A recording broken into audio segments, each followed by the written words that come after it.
Wolfpack, what is going on? It's your boy, the Wolf of Roastry. RoastryJournal.com. We breed and feed you fantasy wolves. Here with our Monday 4 p.m. stream where we will be drafting, but of course covering a topic. And today, that will be the running back position, the optimal time, the optimal strategy for best ball drafts. And I think this also does carry in over to redraft. I know a ton of you out there, if you're tuned in, you're probably more interested in the best ball side of things, but I will be applying these strategies to my redraft leagues, which we'll dive back into in July once we get more training camp news and everything too. And that is, of course, again, the running back position. What is the optimal strategy? How should we attack the position? And especially in these best ball drafts, it will be a little bit different than redraft, but I think these same strategies will carry over even if the markets are a little bit different. We're going to dive into that market in a sec. My man Mo is going to give us a deep dive into that, which he wrote on the website already. He'll give us the biggest takeaway soon. But I just want to quickly hit you guys with what are those running back strategies? You've probably heard those names, these terms: zero, hero, robust,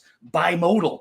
Which one are these? Which ones do they apply to? And so just a quick summary of those. And if I miss anything, Mo, just feel free to correct me. But zero RB is typically when you wait till at least round 6, possibly and often even later, to take that first running back. You're loading up at all your other positions, most often wide receiver in these best ball drafts. And then you start to take those shots at the late upside guys, the contingent value guys, the rookies. We'll talk about all those favorite targets in just a little bit too. But you typically do not touch the running back position until round 6 to 7 at the earliest when you're going true zero running back. Now, then there's also hero running back, my personal favorite. We're going to talk about our favorite strategies where you take an anchor running back, rounds 1, latest round 2, a guy that you really have full faith on, a hero-worthy guy that you think can get you 30-plus points any given week, that you think is going to be that RB1 in 70% or so weeks and really give you a guy that you have locked into your lineup, and all you really need is that running back 2 to fill in behind him most given weeks.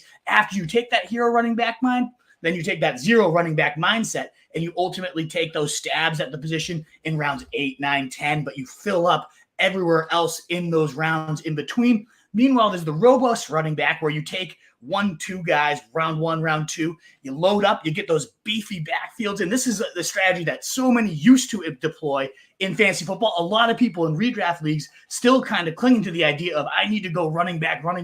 It used to make sense. It was such a rare commodity. It is still such a rare commodity, but we're going to talk about why that strategy is one falling out of favor for certainly best ball, likely in redraft as well for us, where you load up early on running backs. We're going to talk about why that does not make sense in the current best ball market. Bimodal is typically, it's another word you might hear tossed around there. I think Hayden Winks ultimately coined it a few years ago, where it is that round 1, round 2 running back, and then you don't touch the position for like 10 rounds or so. Whereas robust running back, you remain pretty flexible in terms of, hey, I like Pacheco falling here in round 4, I'll pluck him too. And you just load up a beefy running back room. But again, it has such great costs. So that's just a quick, I don't want to dive into it's all nomenclature and like, what is this one versus this one? But do you feel like I kind of nailed the summaries there, Mike? Or is there any other strategies that I might be missing here in terms of labels?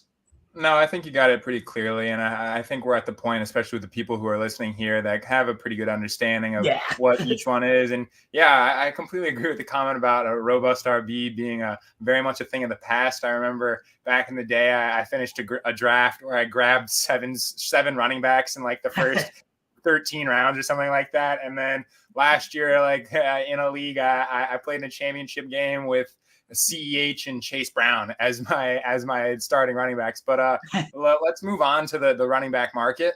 It's something that you mentioned that I wrote up about for RSJ. You can go find that on the website right now. But before we can talk about what strategy we think is optimal, we have to understand how drafters are perceiving running backs in the market right now and how people are drafting the running back position as a whole. So as you might expect in today's fantasy football, just like the modern NFL, people aren't valuing running backs. And we see that with actual NFL teams as well. In running backs, especially in best ball drafts, are getting incredibly pushed down draft boards. You can get the running back 12 off the board, which I believe is currently Isaiah Pacheco in the 4th round. And the running back 24 is coming off the board, which is Jonathan Brooks. He's coming off the board in the 8th round of drafts right now. So that is not something that anyone is really used to seeing whatsoever. This is something you used to see six or more running backs come off the board in the 1st round. And now the 12th running back isn't coming off the board until the 4th round. So this is just completely unprecedented. Nobody really understands, or not necessarily understands, but this is not something that people are used to. So it's going to have to cause us to adapt our draft strategies. And because of that, I really think that it's kind of jumping the gun here, but I think that hero RB and zero RB are the optimal draft strategies for 2024. And that's what I'm applying in like 90% of my drafts. At this point in the draft season, I'm about 40 drafts into it. And I think I've got maybe 2 teams where I've drafted multiple running backs in the first 3 rounds. And most of those teams revolve around just getting some dominant guys like CMC and Devon Achane, CMC at the 1 or 2, and then Achane at the 2-3 turn there, because we'll get into a little bit later, but those are 2 guys that I think can absolutely break fantasy and have massive upside as players. So, but I mentioned previously that I believe hero and zero RB are the optimal strategies. And I think a lot of that is driven by just, first off, the prices. You can get so many quality running backs and players who have projectable volume, players with great upside in rounds 8 through 12 of drafts. So first off, just why not hold off on running back? Because we know that it's so easy to grab quality guys in the mid to late rounds. But that's just the market aspect of it. But from how we want to construct our rosters and what's proven to be optimal in best ball drafts in the past, we've got 4 years of data at this point. So we kind of like to think that we know what's optimal, what are winning teams doing, what are winning drafters doing. And what's been proven to be optimal by our guy Hayden Winks that we've discussed is grabbing wide receivers very often in the early rounds. Hayden has found that it's optimal to grab 4 to 5 wide receivers in the first 7 rounds. That's what the best teams are doing. So it's been proven by the historical data from Best Ball Manias that it's the best thing to do in terms of your draft position. But why is this the best thing to do? The first thing is that we understand how good wide receivers operate more so than we do running backs. We're very good at talent evaluation with wide receivers at this point in fantasy football.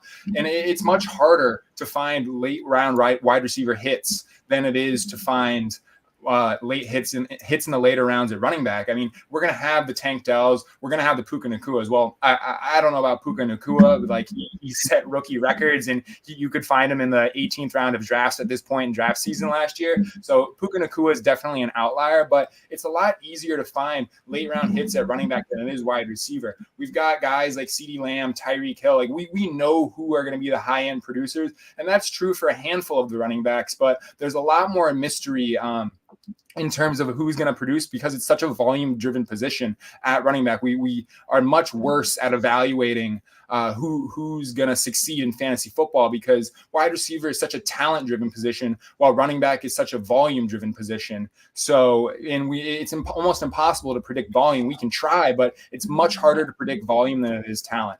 Is that are you kind of in line there? Is anything else you'd like to add? Yeah, no, I think 100%. And not only is it dependent on the individual talent of the wide receiver, they have to get open to get the rock. They also need somebody to get them the rock too. So there's so many more factors for a wide receiver to be good that we really want those sure hits, the ones we know are going to pan out, the ones we know have the quarterback talent to get there. I love that you brought up what Hayden Winks mentioned too, just to touch upon a couple of your points there, where it's like you have to leave round 7 or so with 4 to 5 wide receivers. That bakes in the flexibility. Again, we're not saying you have to completely abandon running back if you really love that strategy, but then you have to pivot and say, okay, I have to hit 4 straight wide receivers after I've gone Devon Achane and Christian McCaffrey at the top here. I've done that, and I really like it, but it does give you a little bit less flexibility, because if you're not leaving with 4 minimum wide receivers through 7 rounds, it's clear like the points end up dropping dramatically. In fact, Hayden does have some great charts. I'm just going to bring these up in here. We're not going to go into every single depth and detail of what these graphs show you. Definitely go follow Hayden Winks on Twitter. He is phenomenal content. Him and Josh Morris do a great podcast there. But ultimately, these graphs show when it was optimal. I'm going to show you 2 graphs here in terms of when it was optimal to draft wide receivers versus when it was optimal to draft running backs. And this first one ultimately shows you the wide receiver or the running back position when it was optimal to draft them. And you can see and this was 2023. So every preface has to be, every market's different. Every year is going to be slightly different. Pat Coran, he ultimately won a Best Ball Mania going running back just 2 years ago. And then the last year, it was a zero running back strategy. So every year is going to be slightly different. But the common trend with both those guys was, despite they had much different starts, they did load up by round 7 with 4 wide receivers. And that has been that consistent trend. So you can see here, zero running back was nearly optimal for rounds 1 to 7. He kind of graphs over here how many running backs were drafted through round blank. And he has each graph, each color is going to be a different 0 running backs versus 1 running back, 2 running backs. And you can kind of see where things taper off, either rise or fall dramatically, and how many points. That's on the left side here of how many points they're scoring. So you can see here, if you go 4 running backs through 6 rounds, he writes just log off, because your point expectations are so low at that point. It makes sense. One, again, for all those points you brought up, the replaceability of running backs late, the idea that we only have to start 2 of them compared to having to start 3 wide receivers, and then you have that flex option as well. This isn't saying that running backs can't be your flexes. In fact, Hayden talked about over half of flexes were running backs last year. There's just so much better, as you were bringing up, firepower late at the running back position. So you can really see the optimal bids through those early rounds were these 0 running backs, these 1 running back builds, these heavy, robust running backs were really brutal. And then the same token too, if you go too far here with the 0 running back, he writes log off if you have 0 to 1 running backs through round 9. Eventually you do have to take a plunge. As much as we love the market, as great as it is, you do have to eventually take that plunge at a running back. We're going to pull up the ADPs in a second, but we wanted to kind of show the converse. Yes, it's fun to go 0 running back. It's optimal, as it shows, to go 0 running back to a point. Here it kind of shows you 0 running back was great until like round 6 last year. You often could get those big spikes if you kind of take that plunge there. And I love the round 6 or so running backs going here. That's often where I find myself dipping into the pool to start.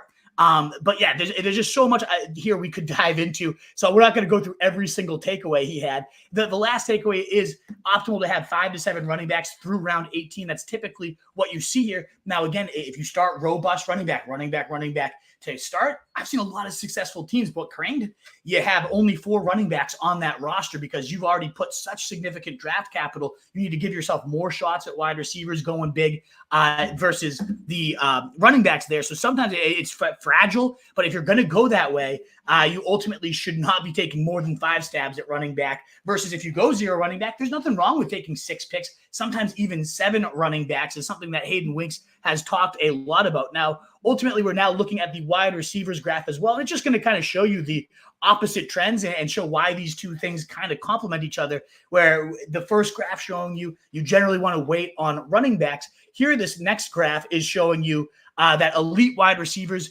pretty much the best strategy here. The same idea in terms of one graph, red one showing 0 wide receivers, 1 wide receiver, 2 wide receivers. And ultimately, you can kind of see by round 5, 6, if you want just 5 wide receivers in a row, even sometimes 6 wide receivers in a row, it was ultimately a huge edge. And by optimal, he says you have to have at least, again, 4 to 6 wide receivers through round 10 and really through round 7 is what he kind of concluded through 4 years of research. So it just shows, again, we're not going to dive into every single second here, but you see the running backs where it seems optimal based on these data from last year to wait on the position versus receivers where it seems optimal to load up on the position earlier. And a lot of people, the last kind of point I want to make, Mo, and then if you have any follow-up to anything I've said, by all means, and then we'll start diving into our actual picks and who we want to go after. A lot of people might say, oh, well, Wolf, this is an opportunity to zig where people are zagging right now. You got to have a 1% outcome to win this tournament. So isn't it make sense to kind of go running back, or elite QBs or some kind of crazy strategy? I think absolutely not. It's really, rather than zigging or zagging, it's get on the ship or drown, in my opinion. Getting wide receiver firepower gives you so much flexibility to have your player takes, to figure out how the draft flows to you from there. And if you don't have that wide receiver firepower, given how hard it is to find late, you mentioned Puka, you mentioned Take, these outliers, yeah, we'll probably have another 1 or 2. We saw Amon-Ra St. Brown a couple of years ago. Rashee Rice last year as well ended up coming on late. Like, there are going to be guys that ultimately pan out, but at running back, it happens so much more frequently because of ambiguous backfields when it's not a talent-driven position, but a volume-driven position. We see tons of people rise up the ranks just on the fact that the starter really wasn't very good. Look at the Minnesota Vikings last year. or injury driven, where we have a starter go down and boom, you suddenly have, I mean, I shouldn't even use the Minnesota Vikings. Look at the Rams last year with Cam Akers and Kyron Williams, like how that ended up being the league winning choice there. Ultimately, those ambiguous backfields, the injuries, so much every single year it happens too. The trends, Puka tank, yeah, it hit really well last year. That does not happen every single season. Maybe, again, we said ASB, some of these rookies, sure. But every year you get those running backs that go absolutely berserk down the stretch because of injuries, because of rising in an ambiguous situation. So just knowing that this is going to happen, that wide receiver, that the access to that wide receiver firepower is so limited after round 7. I mean, maybe 8 if you got a guy that falls to you. But I really, after round 7, I hate the wide receiver talent pool. We'll talk about it when we draft in just a little bit. You're swimming. You're not even swimming upstream, in my opinion. Once you've lacked that wide receiver firepower through 7 rounds, you're sinking. You're completely dead. You are drowning if you do not have those guys. And even a lifeboat of a Puka late round can rarely save you because some of those running backs are going to bust. They bust at a far higher rate. I think that's one thing we just might not have brought up. You know what you're getting in Tyreek. You know what you're getting in a CeeDee Lamb. Last year, if you went, Austin Eckler and Saquon Barkley was fine. I kind of did that quite a bit at the round 12, 13 turn. Those teams did not do so hot, even with a Tank Dell on him, because Tank Dell got hurt at the end of the season. He couldn't continue to keep my bad running backs afloat, and Eckler never really regained it. The bust rates are so much higher at running back. So getting that one running back, again, we talked about ultimately like a couple strategies. That's all the market overview, the graphs from Hayden Winks. Is there anything else before we make that final decision on our ultimate strategy in terms of the market that you'd like to talk about, or do you want to declare your favorite strategy so far? Yeah, just like a couple things that I wanted to hammer home real quick. Yeah, I just kind of wanted to re-discuss your comments on the replaceability at the running back position. Yeah, every single year we see running backs available in the mid to late rounds of drafts that turn out to be fantasy starters because of a couple of reasons. One is injury rate at running back is just so much higher. And then the second is the replaceability factor. Like the wide receivers that we're taking in the top 7 rounds, they're not going to be replaced by a backup on the roster. But every year there's a couple of running backs that get replaced. Dameon Pierce was drafted in the mid rounds last year. He was replaced by Devin Singletary by the middle of the year. Miles Sanders was drafted in the middle rounds last year. He was replaced by Chuba Hubbard by the middle of the year. And those two guys, Singletary and Hubbard, ended up being workhorses, and you could get them in the very late rounds of drafts. So the replaceability at running back is just so much more. It's such a bigger issue than it is at wide receiver, just because we think we know who's going to be the starter at running back, but ultimately they might end up failing. That's not the case for the wide receivers. Maybe like the top end guys, that they're going to succeed as long as they stay healthy. Some of the mid round guys, like maybe they bust and like they don't perform up to standards, but they're not going to get like completely taken off the field. Like they're going to still be out there for their team. We saw Dameon Pierce and Miles Sanders a little bit injury driven, but Dameon Pierce basically just taken off the field last year. That doesn't really happen at the wide receiver market. So taking advantage of the fact that there's more question marks at running back, and that there's availability for those guys who might end up being on the right side of those questions in the mid to late rounds, that's why we love to wait and hammer away at our running backs in the mid to late rounds. Yeah, and we're going to pull up the ADP in a second just to kind of show you guys ultimately what it looks like right now. But I think it's kind of clear which way. We don't need to spend much time with this banner, the top running back strategy, 4 running backs. To me, it's a mix of hero and zero. It really depends on your draft slot. If I get a Christian McCaffrey at the top, I like that, even though CeeDee Lamb might even be more optimal at the top of the drafts. If I find myself in a 8-9 pocket where Bijan, Breece Hall typically go, or the bottom of the draft with Jahmyr Gibbs, like I'll go hero running back and then hammer receivers after. But most often than not, if it's between 2 and 6, I want one of those receivers cutting off at kind of Amon-Ra, St. Brown, and then in that kind of 9 to even 11 range, Garrett Wilson, Puka, AJ Brown, whoever it is. Really, there's only we'll pull up the market in a second for 3 to 4 hero running backs I'm not opposed to in round 1. But more often than not, I'm going 0 running back. I'm hammering 3 guys early at minimum. Oftentimes I've had 5 wide receivers starts, maybe mixing in an elite tight end as well before I go and attack the running back position. Because again, we'll show you some of this depth in a second. The Najee Harris is the Bijan. There's just crazy value available late. So my top strategy is And if you've been watching Roto Street for a while, like, you know, when we first started this, I was running back, the bell cow breeder, I would call myself. I just wanted running back. Running back was my first strategy for a while. Like, I want 3 elite running backs, including my flex. It's just a whole different game. I've evolved with it. I know that you have to embrace the changing times. And at minimum, even if not in redraft, the embracing the different game. This is a different format of fantasy. It's a different style of game here that we need to play the right way. We can't just say this has worked for me in redraft, so I'm going to apply these strategies over here in best ball. It's a different game. My first year of playing best ball a few years ago, I struggled to kind of have that flexibility mindset. I was a running back guy. Did not go so hot. I've embraced hero running back the last couple of years, and I've had a much better advance rate, nearly 30% last year. It went really, really well for me. I'm even going further with that 0 hero running back this year. So I know for me, it's 0 running back this year, maybe hero running back if the draft slot plays to me. Do you feel any different, or do you just want to dive right into this market?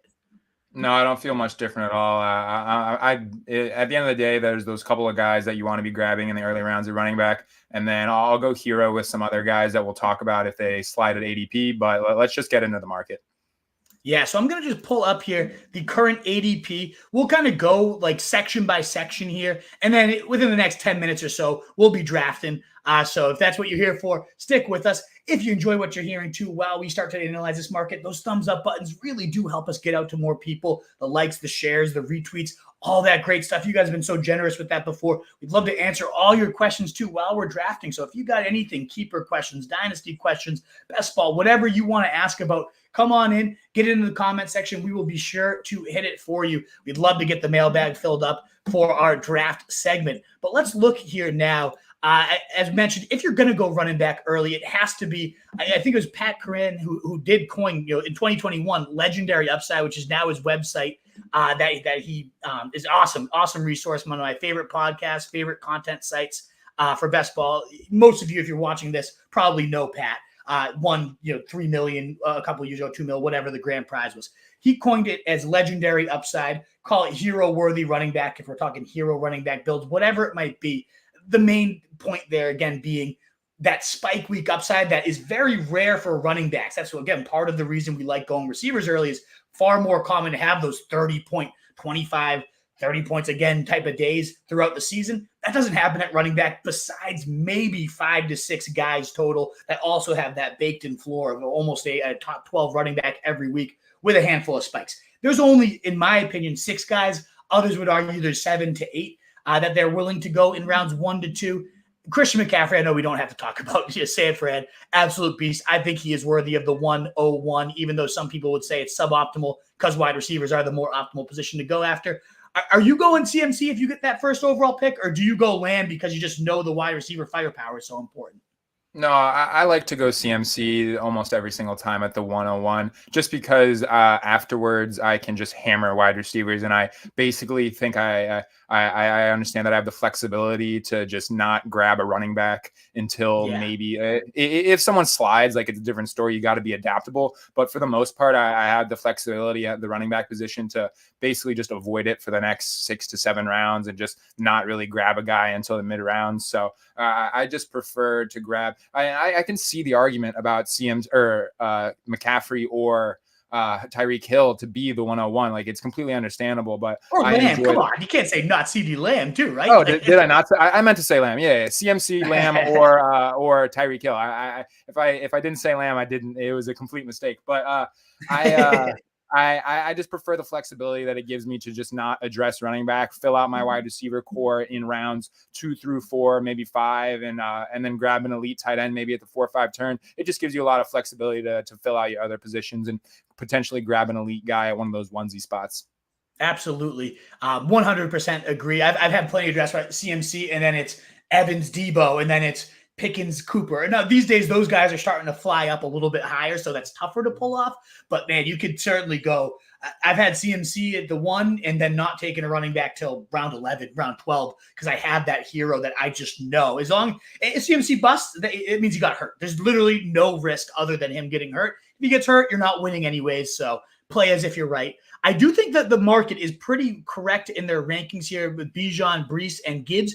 I personally prefer Breece Hall to Bijan Robinson. I'm just so excited. One, he was a league winner last year, Breece Hall. Yes, he had a round 3 price tag attached to it, but over 500 yards rushing across his last 3 games with nobody at quarterback. I mean, that team was horrendous, and this guy was still feasting as a running back that you could not really advance without him in many cases. So I love to see what Breece Hall does with an improved line. Tyron Smith, first-round tackle as well, added. You get Aaron Rodgers ideally back. I think Breece Hall should be the clear number 2 to Bijan, who has a great case as well with Zach Robinson and Kirk Cousins and so many things. That Rams system that has leaned on number 1 running backs. So we assume that Zach Taylor at least will be putting that in place. Or is it Zach Taylor, right? Is that the guy's name? Or is that that's the Bengals coach? Zach Robinson. Is it Zach Robinson? Is that his name? I'm pretty sure, yeah. Yeah, look up the Falcons core. I don't know why that just brain fart, because I love the guy. I think it's great for Drake London, Bijan, everybody. Yeah, Zach Robinson. Okay, so the Robinsons are going to marry well here with Bijan and Zach Robinson. But I do still think Breece Hall is the preferred one for me. We could sit here and debate it all day. Do you have a preference between Breece and Bijan, though? I think both guys are great where they go, and I want a bit of both of them. But what's your I think I've said it on this show before. It ain't easy being breezy. I'm grabbing Breece Hall, but I like the arguments there for both guys. They both have the receiving upside, and I understand why Bijan is going ahead of Breece Hall, and it's barely he's barely going ahead in terms of just their ADP. Right. I think it's it's 7.2 versus 7.7, so it's basically they're going in the same spot. But yeah, Bijan just probably an offense that is going to have more firepower to win games. I kind of hinted at this on the show before in reference to not liking Mike Williams, but I think it kind of applies to Breece Hall as well. I just think that the Jets offense is not going to need to be as much of a force as the Falcons offense will for their individual teams to win games. Yeah, there's the slight risk too that Braylon Allen, I'm sure you've seen some of the pictures that are trending of the monstrous Braylon Allen. Maybe he becomes a goal line hammer. That would be annoying. I just think the way Aaron Rodgers operates his offense, they just don't want to worry about substituting. They get down the field, they give it to their guy. Breece Hall's a great touchdown scorer. Even if Allen vultures 5 to 6, I still can see Breece. He can score. He's one of the rare running backs. Again, we talk about that legendary upside that can rip 60 yards to the screen, run up the hole, and suddenly nobody's there to catch him. There's very few guys as size speed nightmares as Breece Hall. Either way, you can't go wrong. I want my exposure to both these guys. If I feel like one is getting way too heavy in my portfolio, I'm definitely going to try to bump up the other guy. Jahmyr Gibbs, the last round 1 guy typically in these drafts. And the last guy I'd have I think he's right neck and neck with Breece Hall, Bijan, maybe a half tier drop between the guys, but maybe not, given that you wrote about it on rotostreetjournal.com, the OTA comments, bumping up his workload, more slot work, projecting now maybe 100 targets for Jahmyr Gibbs potentially. I could see when they drafted him, the GM's comments, first thing he compared him to was Christian McCaffrey, and they talked about lightening the load his rookie year, getting his feet under him. You started to see that workload continue to tick up. So if Jahmyr Gibbs is the running back 2 or something happens to McCaffrey and Gibbs was, by the end of the season, the running back 1, we know this backfield was the most expected backfield points as a whole collective unit last year. And if Gibbs just takes a little bit of a healthier slice there, maybe a little bit more goal line volume, and certainly has the capability of more receiving work, he has that legendary upside to me of 30-point weeks, steady floor. I love Jahmyr Gibbs. I do not pass him up on the turn just for the sake of adding receiver firepower. Are you on the Gibbs train with me? Oh, yeah. I mean, moving into year 2, David Montgomery, quality runner, but nothing special. They took Jahmyr Gibbs, or they took him 12th overall, I think, 13th maybe, but they took him in the early first round for a reason. This is their guy of the future. The increased workload, I don't think it's just coach speak. I think that's something we can legitimately expect to see. And yeah, like you mentioned, massive target upside. He missed time last year and still was one of the league leaders in targets. He came in at tied for 7th among all running backs in targets with 70. And yeah, I don't think he'll get to 100 targets. I think that's a little much, but it's definitely within the range of outcomes. And if David Montgomery goes down and he's controlling all of the running back touches, it's very much wheels up. But regardless, I think we're in for a special Jahmyr Gibbs season. But the next tier, Yeah. of guys that are going, I'm not super comfortable with. It's Jonathan Taylor and Saquon Barkley for me. I wrote up another piece that's out on rotostreetjournal.com right now about running back busts. And this is obviously busts at cost. It's more of a fade than a bust, because this is just purely because of how I like to construct my rosters. This is a range where I prefer to get a wide receiver. And I think the red flags are legitimate with both players. Like you're with Jonathan Taylor, it's really going to come down to what side of touchdown variance are you going to get? Are you going to be on? Well, what side does he fall on? Is he going to get a bunch of stuff siphoned off from Anthony Richardson? Because we know this is going to be a high-paced offense. I think it'll be at a minimum an average to an above average offense, but it's going to be fast paced at a minimum, and he's going to get opportunities at the goal line to score and punch touchdowns in, but it's really just going to come down to which side of the touchdown variance he falls on. But with Saquon Barkley, I think that the red flags are very bright. He was so used to being a one-man show, and in the piece that I wrote up, I talk about running back production in fantasy being primarily almost 100% driven by opportunity. And Saquon Barkley's ranked top 5 in weighted opportunities per game in the 2 consecutive seasons, just because it was a one-man show in New York, with him being the only true offensive weapon. He comes into Philadelphia with Jalen Hurts, who's got his rushing work. He's got A.J. Brown, a target hog.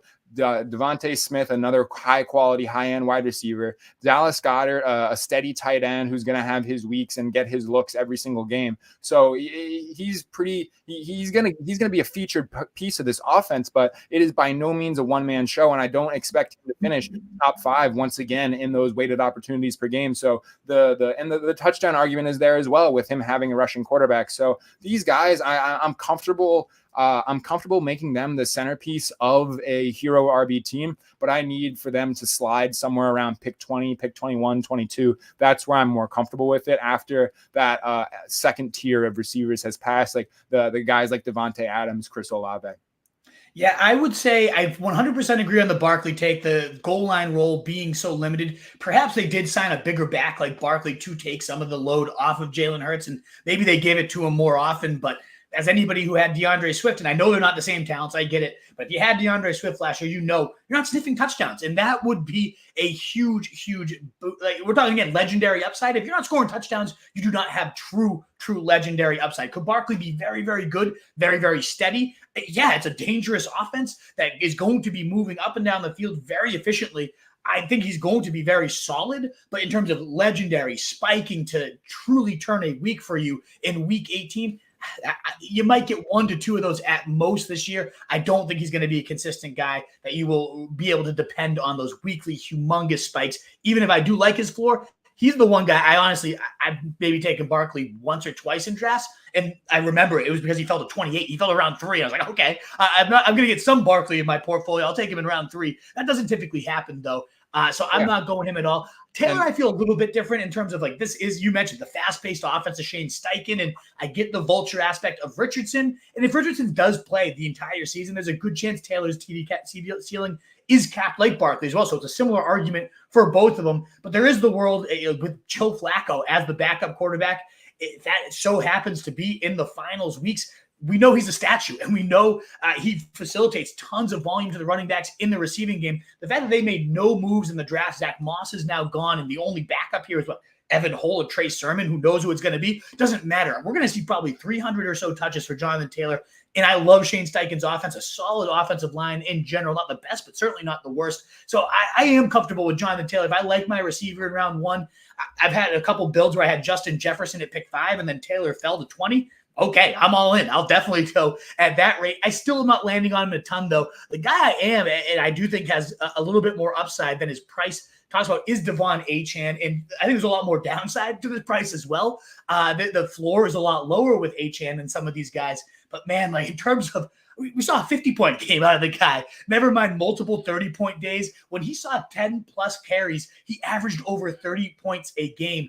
What if they just, as Mike McDaniels himself has said, year 2 is all about this guy getting more comfortable so he can take on more of the workload in every facet of the game? What if he does get 15 touches a week? Sure, the efficiency will drop a little bit, but Mostert's 32. I do like Jalen Wright, the guy they drafted. I want something in this backfield either way. So whether I miss on Achane and I take Wright, a ton of picks later, sure, I'm cool with that too. But man, I definitely do not want to leave too many drafts without Achane because, man, he is so exciting, such a talent that if even just a little bit of consistency in the workload, and I get the small size, maybe injury prone in that sense. He got dinged up all last year, but he was a bell cow throughout college as well. So we can't discount the fact that maybe this guy plays 17 games. Maybe he does get 15 or so touches. What if he gets 60% of the work? We're talking about he should belong in top 5 overall consideration because only Christian McCaffrey can match this guy's 30-plus point ceiling on a week-to-week basis. Maybe Kyron Williams as well could have without Blake Corum there, but I know you've talked about how elite Corum was as a touchdown scorer. You saw it firsthand as an OSU boy. He is sick at the stripe, so that seems like a very natural spot to take Kyron Williams out, let him get a breather. I could see a situation. I know McVay typically doesn't use a committee, but if this becomes even just like a 2 drives to 1 drive for Corum, what if this foot thing lingers? He's had foot injuries in the past with Kyron Williams. I love the guy. I don't want to slander Kyron Williams at all. He won me title after title. He was key to my best ball portfolio last year, so it's tough to slander him at all. And I will sprinkle him in because he's starting to fall to mid to even late round 3. Yeah, all day. I'll take that. But in terms of round 2 price tag, I can't stomach it over the wide receivers. I am going Achane over him at this point because there's just so many question marks with that foot, with Corum. What's going to happen if the vibes just don't feel great to me? I don't want to fully draft on vibes, but he's a guy that I'm not touching unless he falls to mid to late round 3. And in those opportunities, yeah, I'll scoop him there. But Barkley really, so in terms of, to sum it all up, the big 4 in terms of round 1 guys, I think it's all very fairly priced. I want my exposure to all of them at a pretty equal rate. I'm cool with Taylor specifically when he falls, but even if you're not, nobody would be stunned if he gets 300 touches in a Shane Steichen offense, and we're talking about a guy that should be going top 3 by season's end. Barkley is the one I'm fading. And then Achane rounds out like the 6 running backs or so that I see really best ball specific, sure, but really well worth that round 1 to 2 investment. Is there any other hero worthy comments you want to make before we just look at these like round 3 to 5 guys? I completely get on board with Devon Achane. You have to have him in your best ball portfolio just because we know what he can do in terms of a spike week. And if that spike week comes in week 17 or week 16 or at just any point in the fantasy playoffs, like you're going to have a hard time advancing without him on your roster. So you have to have him on your roster. You can't be fading Devon Achane. But I want to make one more point about Taylor and Barkley, because when a big part of the ability for these guys to have big legendary upside, as we've talked about and Karane's line, it's for Achane, it's ridiculous efficiency and ripping off big plays. But for a lot of these guys, it's receiving work. And I just see with Jonathan Taylor just never really been involved as a receiver. Last year, less than 25 targets. He only played 10 games, but 2 targets a game among running backs with at least 20 targets. He ranked 55th in targets per route run. So he's just never historically been involved as a receiver. So he's going to have to get there with ridiculous rushing efficiency. And like I mentioned before, being on the right side of that touchdown variance. And then Saquon Barkley, he's been used as a receiver in the past, but he's coming into an offense that doesn't really use receiver or running backs in their passing game. So 2 years ago, no true pass catching back in the Philadelphia offense with Jalen Hurts, but they ranked dead last in terms of target share to running backs. But then last season, they have a quality pass catcher out of the backfield in DeAndre Swift, and they're still just middle of the pack in terms of target share attributed to given to running backs. So I just don't see in terms of how that they operate with this offense and with target hogs like A.J. Brown and another quality receiver like Smith, and just how they want to operate this offense with Jalen Hurts. I don't see them being any more than league average in terms of target share to running backs. So the lack of, I don't want to say there's no receiving upside with Barkley. I think it's true with Taylor. He's just there's little involvement in the receiving game for Taylor, but just the overall volume for Barkley is concerning in the passing game. I think it's a great point too. Yeah. To have true legendary upside, you almost always have to have that receiving complement with it. And those guys do seem to have a cap ceiling there. It is wild to think that, like, if Taylor's to hit his legendary ceiling it's actually with Joe Flacco and not Anthony Richardson at the helm, which would seem so counterintuitive because Anthony Richardson will make this offense so explosive, but he probably won't be throwing to Taylor. He'll just be running for the first downs himself. He probably will be vulturing at the goal line. So if Taylor's to hit his true ceiling, it would probably be with Joe Flacco and not. That's just why I can't even I can't say it without laughing, but it's actually kind of true in my opinion. It's a weird outcome, right? Like it could happen. I don't even think Flacco, like the Flacco playing would be in terms of his receiving work getting better. I just think like obviously like in that case, it's Taylor at the goal line. He's a dump off guy though. We saw him like at Ford. Flacco throughout his career, he's been a dump off artist. It's not about Flacco being a dump off guy. It's about Taylor not being a target earner. He just never has been. But he's always had like Hines. There's always been like a little receiving satellite behind him.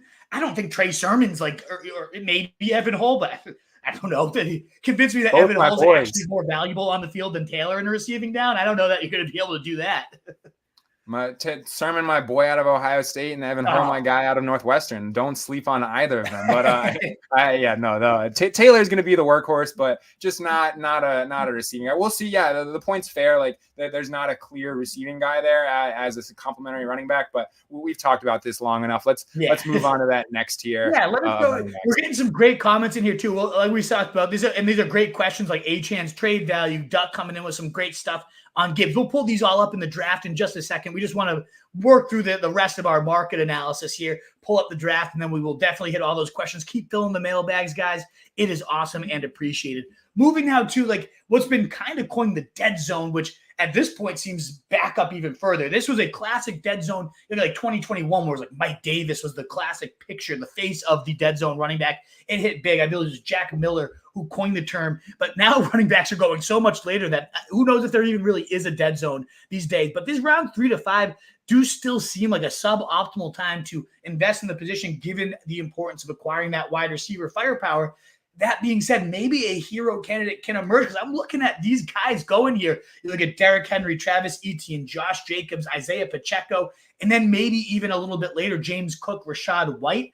Those are kind of the guys going in this rounds 3 to 5 range. I have a personal favorite in here, but I want to know, do you see anybody in here that could potentially emerge as a top 5 running back that, oh man, we look back in the season, how do we let this guy fall to round 3 to 4 or 5 and let people get 3 wide receivers and then this guy? Like, what were you thinking? Do you see anybody in that kind of landscape, or is it just, let's keep hitting receivers, move on to where the real value at running back is? So I'm going to be on board with the guy that you're going to talk about in a minute. And this is a little bit of a cop-out because he is just like the top guy in terms of the in this range. But I'm going to go with Derrick Henry. And one thing that I have been talking a lot about on this podcast has been the falling on the right side of the touchdown variance. And I think Henry's got a great opportunity to do that. We saw Gus Bus absolutely carry himself to fantasy relevance in the way of touchdowns. And we know that Derrick Henry is going to monopolize the rushing work in this offense. But and some usage in the receiving game too. He hasn't been a total zero. That's obviously not a big facet of his game, but he can rip off a screen here and there. He tends to have one of those big splashy screen plays every single year. But I think that Derrick Henry of these guys going in round 2 to round 4, he's got the best chance to fall on that right side of the touchdown variance. And I think there's the last couple of years, there's been at least one running back to finish with at least 20 touchdowns. And I think he's got as good a shot as anyone because they don't use Lamar at the goal line like these other rushing quarterbacks do are used. Jalen Hurts, Anthony Richardson, these massive dudes, but they don't. Lamar gets his fair share of rush attempts in the red zone. He was, I believe, 3rd among quarterbacks in terms of rush attempts inside the 20-yard line, but they simply don't use Lamar at the goal line. He had as many rushes from inside the 5-yard line as Justin Herbert last year. They both had 5. Lamar is a small frame. I think everyone's seen the reports. He's getting even smaller. He dropped 15 pounds this offseason. Small frame guy. They don't want to use him as a goal line rusher. That's going to be Derrick Henry. That's what they brought him in to do. So if one of these guys is going to just put up massive touchdown numbers and that's what's going to propel them to being and have massive fantasy impact, my pick is Derrick Henry. I think it's a great pick. I think 20 touchdowns, is nuts as that sounds, is actually well within. I mean, Gus had, I think, 13, maybe even 15 last year, and that's Gus Edwards, who we'll talk about in a second. I actually sneaky love at his price this year. But Derrick Henry, Ravens, it just seems like such a great marriage. And for all the, he's going to be washed. He's old. He had 3 of the fastest ball carry speeds. He had 3 runs in the top 10 last year. Still has the juice. I can definitely see in a much more explosive offense with more space afforded to him because of the mobile quarterback, because of just the vertical game being there in this offense. I do like Derrick Henry for sure, especially when you get behind the bottom. What's that?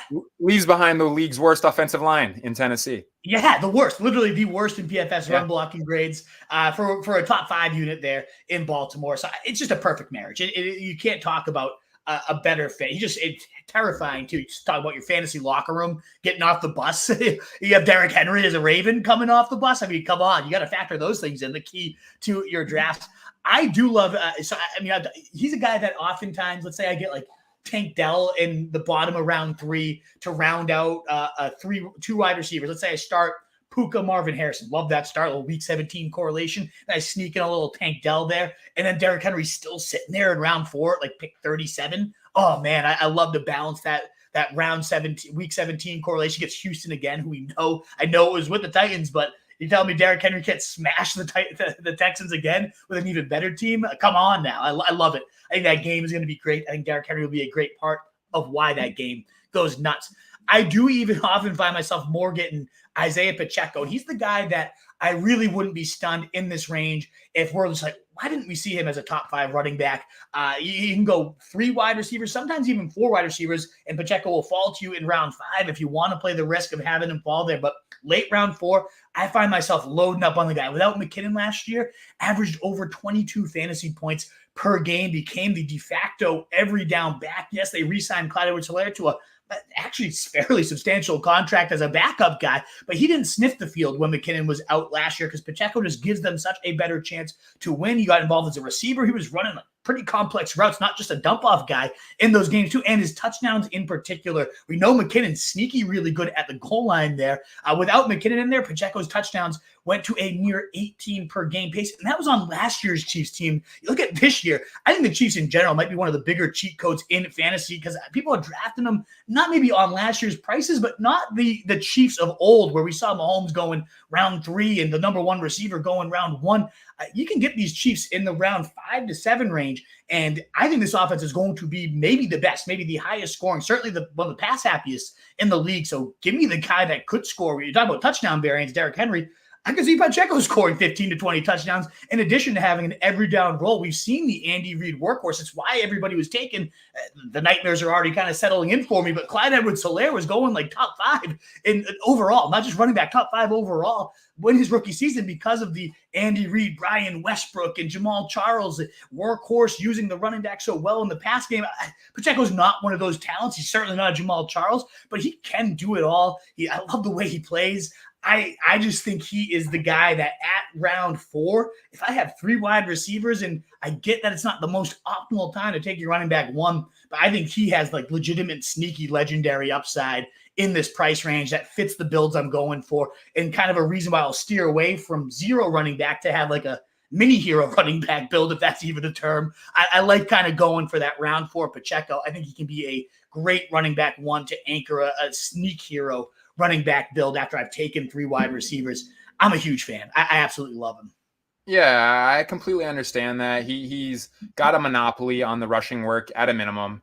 And I know I've talked about it, like the touchdown stuff so much, but he's never, and it's only been 2 years, but he hasn't cracked double-digit touchdowns. And the Chiefs, if they're not the highest, I looked at the numbers the other day. If they're not the highest, they're among the highest in terms of just red zone pass rate, just because Andy Reid loving to do anything creative with Patrick Mahomes and those receivers. But this is going to be a better offensive environment than it was last year, and there's no doubt about it, just with that improved receiving core for Patrick Mahomes. So I think there will be more red zone trips for the Chiefs in 2024 than there was last year. So just more opportunities for Pacheco to get more touchdowns, so and improve his upside in terms of that touchdown variance. And not a zero in the passing game either. So if he can monopolize, he will monopolize the rushing work, and if he can take over more receiving work and then find more touchdowns, the path for him to your jumping is very clear. Absolutely. And before we move on to the next tier of backs, one back in this tier, that Anthony Gambino, asking us to not sleep on Josh Jacobs. I know you have a pretty strong take on Josh Jacobs, so I'll let you kind of field this one to start, and I'll add on any other opinions before we move on to the next tier. Should we be sleeping on Josh Jacobs? We should be sleeping on Josh Jacobs. I'm sorry to burst the bubble, but Josh Jacobs, as Duck put it in our Dynasty Roundup review, he looked like he was running with concrete shoes last year. It was just absolutely horrible. Just in terms of every efficiency metric, among the bottom of the league, or not bottom of the league, but just poor in terms of just like missed tackles forced per attempt, explosive rush rate, rush yards over expected, just everything just like very, very poor. And it's steadily declined for him over the last 3 years. So not only was he just like poor last year, he's steadily declining in terms of all of those like efficiency metrics as a running back. And he's just the poster boy of a running back who just needs absolutely massive volume to find success. And he managed to put together a season where he had over 400 touches that led him to an RB1 finish. But I don't think he sees that in Green Bay. We're already getting quotes out of head coach Matt LaFleur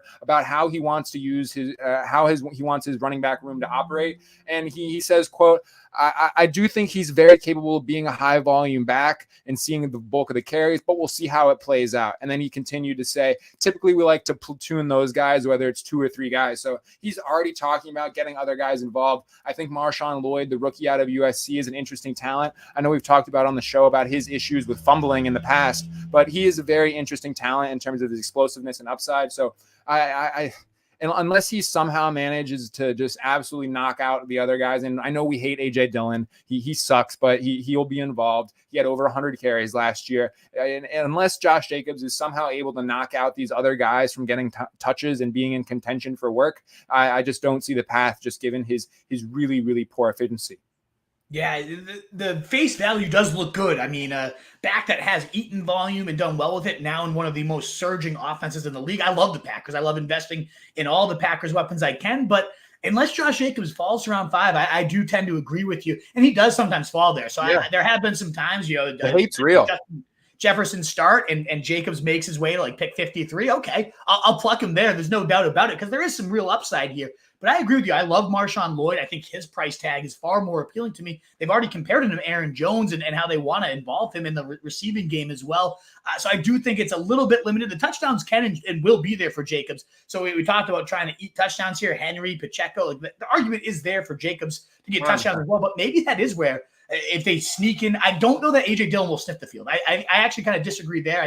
I do think Lloyd will be very involved from day one. I don't know that Dillon will sniff the field, but if he does, it would probably be at the goal line. If that happens, my God, this would be an absolute nightmare. But his efficiency was on par, if not worse than Zeke in a lot of metrics last year. And everybody talks about how washed Zeke was. So even if they gave him featured back money there, that's not how LaFleur runs his offense. He's already talked about this. Is a LaFleur that didn't give Derrick. He put Derrick Henry in a timeshare with Deion freaking Lewis. Like, there's going to be a split backfield here. So I am not really getting on Jacobs here. I want somebody that I know can monopolize pretty much all of the work. I see that in Henry. I see that in Pacheco. I don't know that I see that in Jacobs here, Gambino. Again, it's an offense that could prove us wrong. It's a player that has done it in the past, but I'm with you, Mo. He's not a guy I'm often clicking unless he falls in round 5 to a team that already has Jefferson and can kind of correlate there. So now we're talking, and this is, I saw Krana mentioned, he likes to target guys in this round 5 to 7 range. And I think there is some interesting pieces here. James Cook typically goes late 5. I've seen him fall to 6. White's often falling. I've seen White fall to mid 6. And I kind of agree with it. I'm not a Rashad White guy. I know you're not either. You got Joe Mixon, Kenneth Walker, Kamara, and then like Montgomery kind of hovers in that round 7 range, as does Aaron Jones. The rest of these guys we'll dive into in a second, kind of in that round to 8, 9 range. There are a couple interesting names to me in this range, though. If I especially have started 0 running back. I've taken 3 to maybe 4 wide receivers, an elite tight end. I really don't mind at all getting my first running back here because I do see a couple guys that wouldn't shock me at all. Maybe not legendary. I think the true legendary upside has dried up at this point. We're not going to get a guy that is regularly getting those 25, 30-point outputs. But Joe Mixon on the Texans, a guy that has, give me all the inefficiency metrics we just talked about with Josh Jacobs, but who's taking any touches from Joe Mixon? He can get it done in the receiving game. He certainly does it at the goal line, and he might average 3.7 yards a carry, look ugly doing it. I wonder if our guy, I forget his name from last week, that was just all about the Joe Mixon slander we were given. I really do like Joe Mixon in this range. I think he's a really nice piece that you can add around pick 60. I also really like Kenneth Walker. I think Ben Grubb already talked about all the unique run concepts he's bringing, that he's an offensive line guy at heart, that he's all these creative blocking schemes and ways to use the backs in ways they've never been used before to get them more space in the run game. I'm all for it for a home run threat like Kenneth Walker. Sure, he has Charbonnet there, but I didn't see much from Charbonnet that impressed me in his minimal time as a starter or minimal time in a shared backfield either. So I really do find myself going after Mixon and Walker in this range. Are those guys that you like, or is there other guys that you particularly find yourself circling in this round 6 to 7 range? The case for Mixon and Walker are both there. The Mixon being having a 3-down skill set and just being on an offense that we expect to be incredibly potent. That makes it intriguing.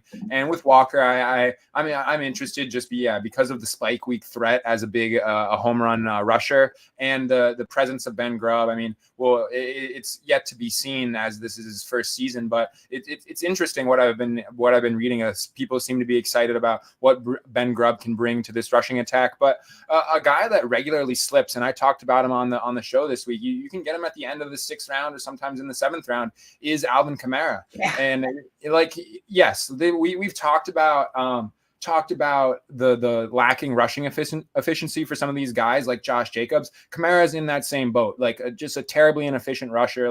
The very good chance he's over the hill as a rusher. But unlike Josh Jacobs, Alvin Kamara is used used so much in the receiving game. He played 13 games last year. He missed a handful of games because of the suspension, but he was still second among running backs in targets. He had 86 targets last year in just 13 games. So is Kendre Miller going to play more of a factor? Yes, 100%.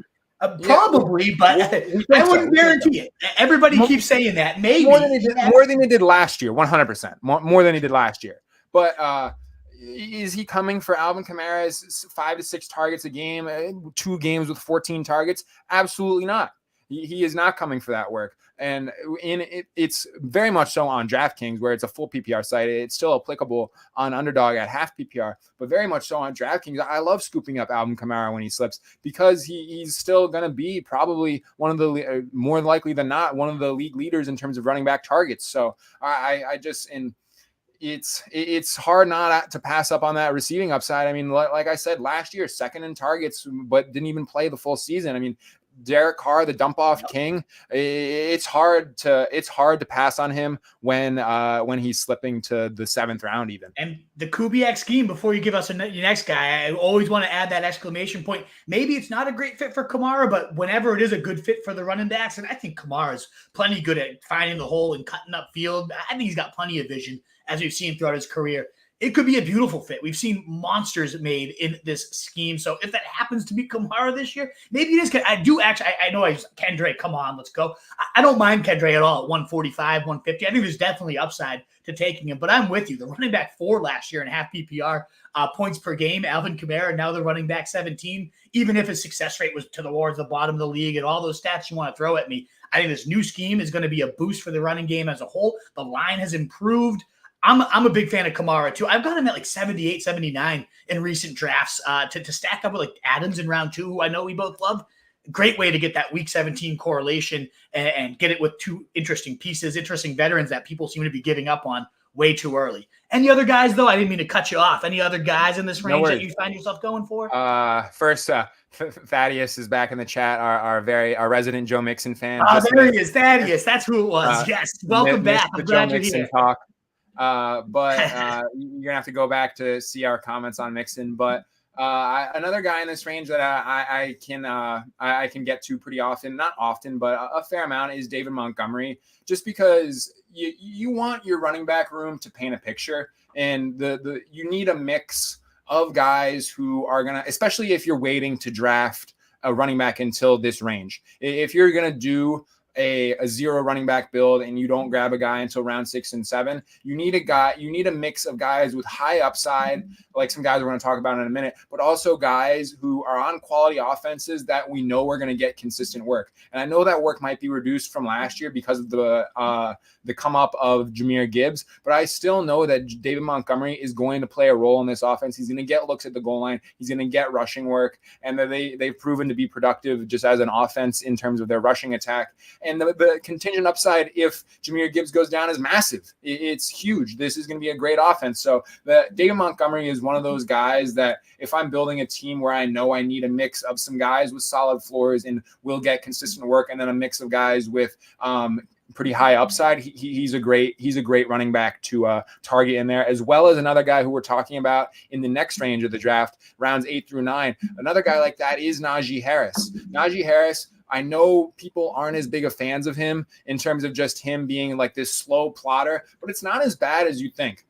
He was 4th in the league in terms of total yards after contact last season, 14th among qualified rushers in terms of rush yards over expected. So some of his peripheral metrics paint a picture of him being a decent running back, and we know what we're getting in this Arthur Smith, Mike Tomlin offense. They've added weapons to the offensive line. Their running backs are the clear stars. George Pickens, you can say what you will on him, but the running backs are going to be the clear focus of this offense. And we've seen Arthur Smith do this in Atlanta for years. It's going to be heavy rushing attack, and Najee Harris is going to get the bulk of those carries. So he's just another one of those guys who we know is going to get volume. He might not be the most efficient with it, but if you are able to pair him with some other guys who have receiving upside, who have high upside just generally from big plays or contingent value, that's just another guy that you can add to your running back room who you know is going to be getting carries throughout the season.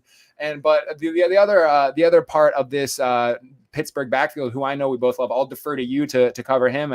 He's another very solid target in this range. Absolutely. You mentioned Arthur Smith. Think it's a huge boost to Najee Harris, as is the improved line. First round, second round, Steelers ball, baby. Investing first round picks and second round picks in guard and tackle. Last year, Broderick Jones as well. They have beefed up that line, which was a major issue for Najee's first few seasons. And he's never had fewer than 250 rushes, 1,000 rush yards, and 7 touchdowns. He's always been a top 22 running back or higher, including running back 4 and 13 in his first 2 seasons. Yeah, we're seeing the trend go backwards, but had a running back 23. That is the definition of drafting him at his floor, with now the best line of his career, losing some weight as well, the contract year, because they didn't pick up the option, more motivated than ever. I think we're going to get a great season out of Najee Harris for the Arthur Smith, for the boosted line, and for Najee Harris himself being fired up. But all those great factors besides Najee do apply to Jaylen Warren, who is even more efficient, far more efficient, in fact, than Najee Harris, far more efficient than all but 3 backs in the league. I mean, you could throw out any measurable you want in terms of, is this running back good? Yards after contact per attempt, missed tackles forced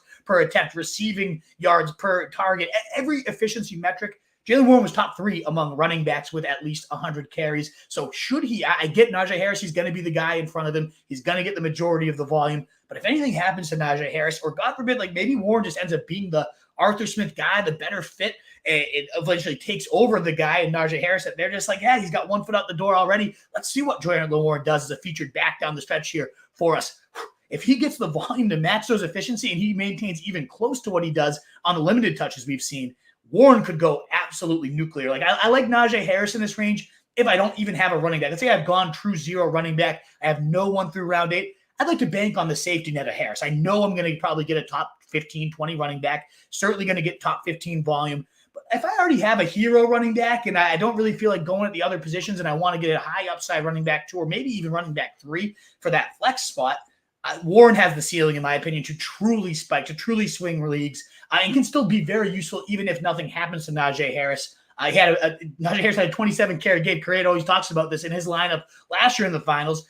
Even with Najee Harris seeing 27 carries, Jaylen Warren still got into his lineup because of how efficient he is with the work that he gets. So yeah, either Steelers running back, I really like to leave.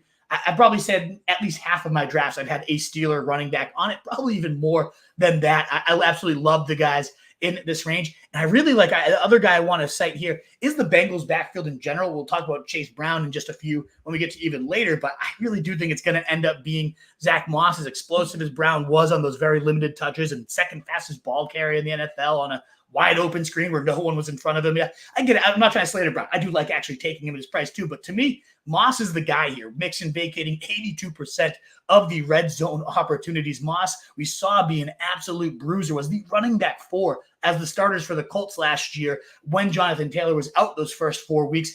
I've never been a Zach Moss truther. I thought he was horrendous with Buffalo. I don't know what light switch kind of went on, but he looked pretty okay. I know he was getting some good holes there, getting caught from behind a lot, not really finishing his runs. He doesn't have that breakaway, the Jalen Warren. We talked about the home run ability, legendary type of upside with that. Moss doesn't have that true, can outrun the entire defense, certainly not even close to that. But could he eat 12 to 15 touchdowns this year? Yeah, he really definitely could in that Bengals scheme. I think tons of vacated volume in one of the most opportune backfields. So I love that. But you could just see, too, like even if you don't love the guys we've cited, Ramondre Stevenson, a round 3 pick last year, now going in this range in a Alex Van Pelt scheme that has been great to running backs. Zamir White about to eat a ton of volume, whether it's good volume or not with the Raiders. We'll see. He's kind of someone I'm fading here, but there's definitely a case that you can make to him. DeAndre Swift in Chicago, those 3 wide receivers.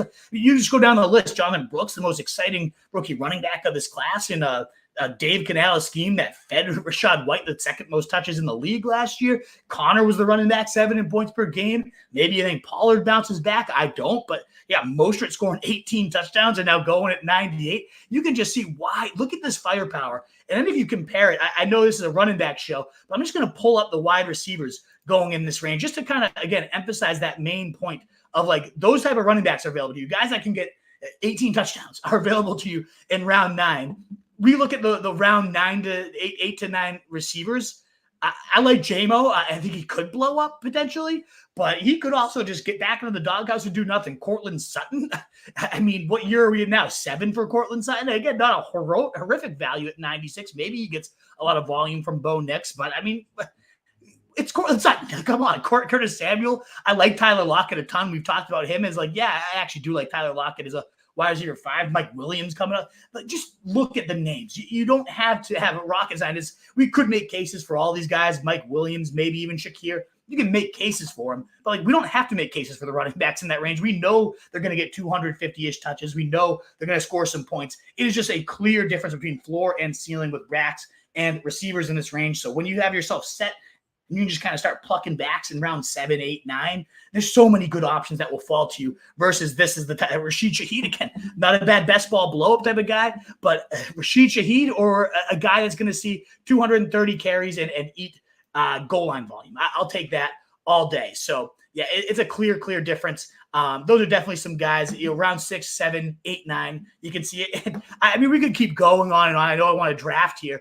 We got some great questions again to get to, but like even when you get to rounds 10 to 12, there's still some serious upside here. Between we had this long debate last week in terms of like Brian Robinson. I'm not a Javonte Williams guy myself, but you look at the contingent upside. You got Trey Benson, and then Blake Corum down here, stands between like 100 and 120. Both those guys could be truly top 5 running backs if an injury strikes to the starter in front of them. So you got that type of upside here. Then you have the dependable, just like volume. Let's say, again, you're calling pure zero running back and you want 250 carries that you're probably going to get 11 to 15 fantasy points. There's value in that. You got Devin Singletary. You got Gus Edwards. You got Brian Robinson, guys that are going to get probably 15 touches a game, whether you like them as a talent or not. I don't care. They're going to get that volume here that you just cannot find a steady wide receiver in that range that even comes close to giving you the predictability here. You have the explosivity of Tajay Spears, and I mentioned Chase Brown as well.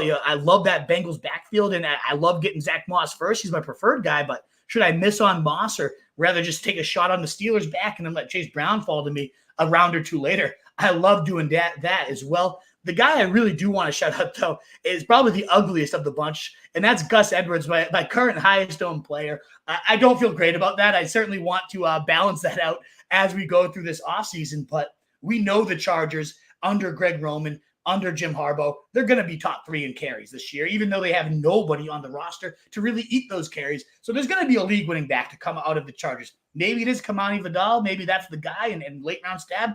go for it. Maybe J.K. Dobbins is the first running back to tear his Achilles, all 3 ligaments in his knee, and come back healthy and go crazy. Probably not going to happen, in my opinion, but hey, maybe that happens. But to me, the guy that they've already said, this is our bell cow. This is the guy we signed to establish our physical identity. The guy that just scored 13 touchdowns last year. The guy that has always averaged 5 yards a carry when he's in a Greg Roman offense. It's Gus Edwards, and as unsexy as that might seem, we're going to get 250, maybe 300 carries to Gus, which seems absurd, but I don't know. Again, 6th-round draft pick and an Achilles torn running back behind him. Joe Alt comes to the offensive line that beefed up already, was a solid line in the first place. I think Gus Edwards is about to score another 12 to 13 touchdowns, maybe hit 1,000 yards for the first time in his career.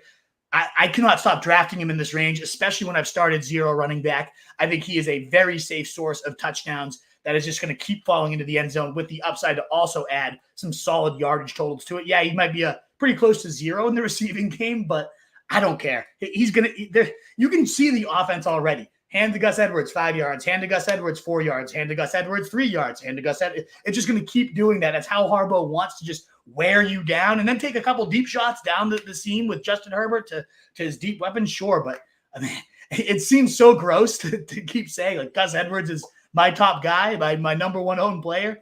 I can't stop drafting him in this range. It scares the shit out of me. But I have a lot of Gus Edwards. But is there anybody that's standing out to you in this kind of round 10 to 12 range before we just throw a handful of late round guys and late round strategy at you guys and then get drafted?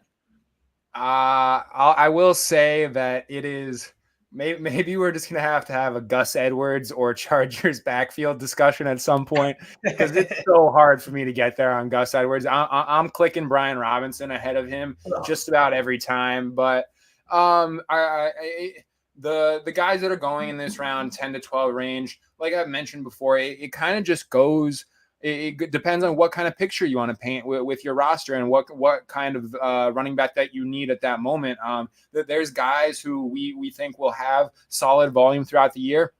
And there's also guys who have really high upside. Ezekiel Elliott is a player going in the 11th round who, once again, we kind of all hate. But last year, he at points. I don't. I love it.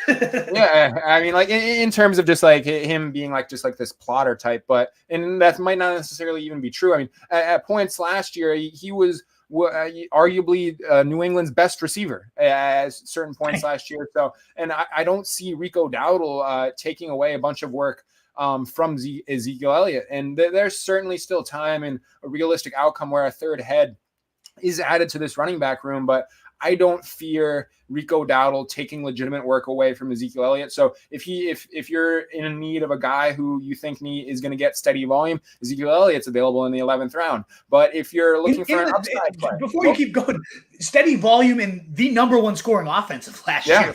That's crazy to have like probably 15 to 20 touches up for grabs in the number 1 offense last year. It doesn't have to be good. He probably will fall his way into 10 to 12 touchdowns, and he can catch the ball too. It's crazy. I love the Zeke price tag. I do too. And yeah, like I said, he's shown that he's able to be a useful receiver like he did last year in New England. And yeah, the goal line work or just the touchdown upside because of the quality offense. Like, yeah, you can very easily paint the path to Zeke pretty easily being a top 24 running back. But as I was saying, like there's some guys in this range with pretty high upside. Marshawn Lloyd, just in terms of maybe his ability to work in as a rotational back in this offense, and then massive contingent upside being a part of a really great Green Bay offense that we expect to be if Josh Jacobs goes down. Zach Charbonnet, he's interesting to me. I mean, he managed to work himself into basically a 50-50 timeshare with Kenneth Walker at points last year. Jalen Wright, a guy I know that you love, just because of his athletic profile being a part of this Miami offense. And Tyler Algier, I think he's the consummate contingent upside type of guy. He's going at the end of the 13th round, but we've seen this guy go for 1,000 yards in a season already. If something happens to Bijan Robinson, he's going to immediately be thrusted as the at minimum 1A and potentially just the full bell cow on this offense if something happens to Bijan Robinson, and everyone's in on this Atlanta offense this season. So I think he's the consummate contingent upside type of play. So there's just so many options you can go for in this range still, and we're talking about guys going in round 13. I mean, his rookie season, he, during the last like 5 weeks of the year, was a top 6 running back over that span and had multiple top 3 running back days. He had over 1,000 yards as a rookie. Like Algier, the only reason we don't like him is because Bijan's in front of him. And that's a pretty damn good reason to not like him. He probably won't do anything if Bijan's healthy, although he might fall his way to the end zone a handful of times and sneak his way into your lineup. But man, like if week 15, Bijan it suffers a little tweak, and we don't want any big injuries. But let's say like he's out for 2-3 weeks. Tyler Algier would probably be ranked as a top 5 running back any of those given weeks. As would, again, Jalen Wright. Like if Mostert goes down, 32-year-old Mostert, we're talking about 98th percentile speed in a offense. Like how many times Mike McDaniel's backfield is just a gold mine. It doesn't matter who it ends up being. Whoever is the guy is going to be a absolute league winner. And yeah, it might be Mostert again. Certainly Devon Achane, and I like him in those like kind of round 2-3 turn area. We talked about him as having legendary upside, but I can also maybe get that legendary upside at pick 150. I will not pass up on that really ever. I'm a huge fan. So you cited 2 guys I absolutely love in this range. We talked about Kendre Miller and the upside of the Saints backfield in this new Kubiak scheme. Maybe Kendre ends up being a good fit for there. Evan Silva talked about when he talked to Nick Underhill, a great beat writer. Apparently inside the Saints camp, they do want Kendre Miller to kind of become that lead rushing running back. So we'll see how that ends up going. I'll believe it when I see it. Let's see him stay healthy. But there's definitely upside to that. I mean, you could string a case. We could just go down this entire list. That's kind of the whole point is you can string a case for every single one of these guys, even at like 170, where we look at the wide receivers at 170. It's like maybe Odell has one more huge year because he's in a good offense, but then he has to also get volume from Jalen Waddle and Tyreek Hill. You just look at the receivers, and it's so hard to make a case, at least for legitimately like league-winning ceilings. As much as I like DeMarcus Robinson and like the floor he provides that late and very usable, sure, he's not going to absolutely be that guy that you didn't have DeMarcus Robinson, you didn't win your league. Like Tyler Algier, if he's the starting running back for a handful of weeks because of an injury in the stretch run, you probably needed to have him. Of course, my love for Edwards is really more so a play on the backfield. So if you think Kamani Vidal, who I do actually like out of Troy, MJD comparisons, that's a guy, especially on DraftKings where he goes like 175 or so. But even on Underdog, if I don't have Gus Edwards, I really do love trying to make Kamani Vidal a priority because I also like the Patriots just offense as a whole to push them in week 17. That's why I don't mind Antonio Gibson, the receipt. You've been definitely dipping into the Jaleel McLaughlin pool more than I have, but Samaje Perine, a rumored release candidate, if McLaughlin is the true only third down back on this roster, he could go bananas. We've seen how every year we know Sean Payton's going to target his back. So even though he doesn't have the true upside to be a featured back, he does. The last guy I will shout out, and then we'll go to like the last rounds. But Bucky Irving, I'm a big fan. And I know, Duck, if you're still watching, you had some comments in here. You told me before his athletic testing, Bucky Irving was your guy. I'm not going to put a ton of stock. I know that the combine was horrific, nightmare-inducing, whatever words you want to use. But when we actually look at his game tape and his time speed by next-gen stats, he was top 5 in terms of 21 miles per hour. Like he was plenty game fast. I don't care that his speed. I mean, I care enough, but like I really trust the tape far more. This is a good runner behind a Rachaad White, who, yeah, he racked up volume and fantasy points, still didn't have great rushing metrics by any stretch of the imagination. So there is a world Bucky Irving just a better running back than Rachaad White. He certainly is a phenomenal, maybe the best receiving back of this class. So he could carve out a role in that sense. And certainly whether he's better than Rachaad White, just takes the job, probably not the likeliest outcome, but it's certainly there. If something does happen to Rachaad White, though, we're talking there's nobody else in that backfield. So Bucky Irving, a team that we know will just feed running backs in every facet of the game, at 174, huge upside. Again, like you get so excited about talking about running backs in this range, and we clicked wide receivers and started talking about them, which we will do a wide receiver breakdown. But like we're going to get to this range of receivers and be like, all right, let's move on. Let's talk about let's get to drafting because this is hideous. There's so many backs. Khalil Herbert, what if he gets traded to the Cowboys? Or even if not, great back on the Bears team behind an injury-prone DeAndre Swift. We could go on and on. I love it all. Is there any? I do want to look at like the last rounds, the 190s to 200s, like maybe shout out one guy each. But is there any others? I know you strung a case for a bunch of ones. I mean, Ray Davis is 10 touchdown upside. Is there anybody else you want to toss out here before we move to the final rounds? No. Yeah, Ray Davis. James Cook, not ever going to be a bell cow back, never has, never will. There will always be someone else siphoning carries, siphoning work at the goal line, that player sometimes being Josh Allen. So I'm interested in Ray Davis. But let's get on to the last couple rounds. And for now, we're at this point in the offseason. This is where I'm hammering guys who I believe are the backup in the backfield and have massive contingent upside if the starter goes down. I think I will later, as we progress through the summer, I will transition to some rookies, some maybe second year, third year guys who once we get more information about how these depth charts are shaking out, then that's when I'm going to pivot to those kinds of guys. The guys like Dylan Laub, who I'm still mixing in round 18, Tyrone Tracy, maybe just some of those interesting, intriguing rookies and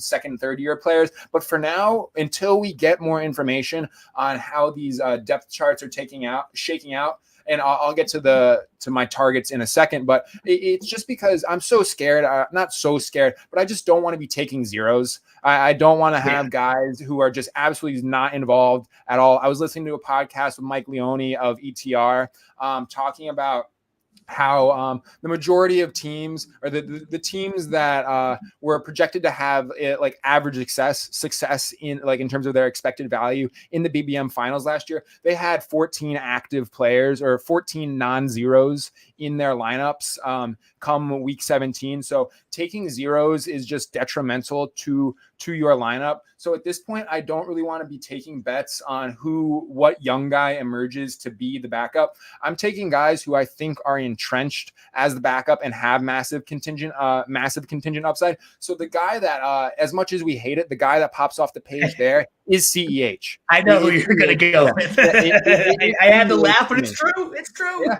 it is. It's very much true. I mean, no one else there right now. And if Isaiah Pacheco goes down, he's the guy in a massively fantasy friendly offense. So as much as it sucks, like at this point in the offseason with the teams that I'm taking, and with such little knowledge we have on the depth chart, and especially with these rookies and stuff, I want the guy. And another name's Elijah Mitchell. I know that you don't like Elijah Mitchell, but I mean we've seen Kyle Shanahan just come. And I know they brought in Isaac Garendo and whatever that other guy's Schrader, that other guy. I know that there's other options, but we've seen Kyle Shanahan completely dust off Tyrion Davis-Price. Like they drafted him. They draft a guy every year, but it's been Elijah Mitchell as the consistent backup to Christian McCaffrey. So these guys who are in potent offenses like the 49ers, like Kansas City, who I believe will be the backup. That's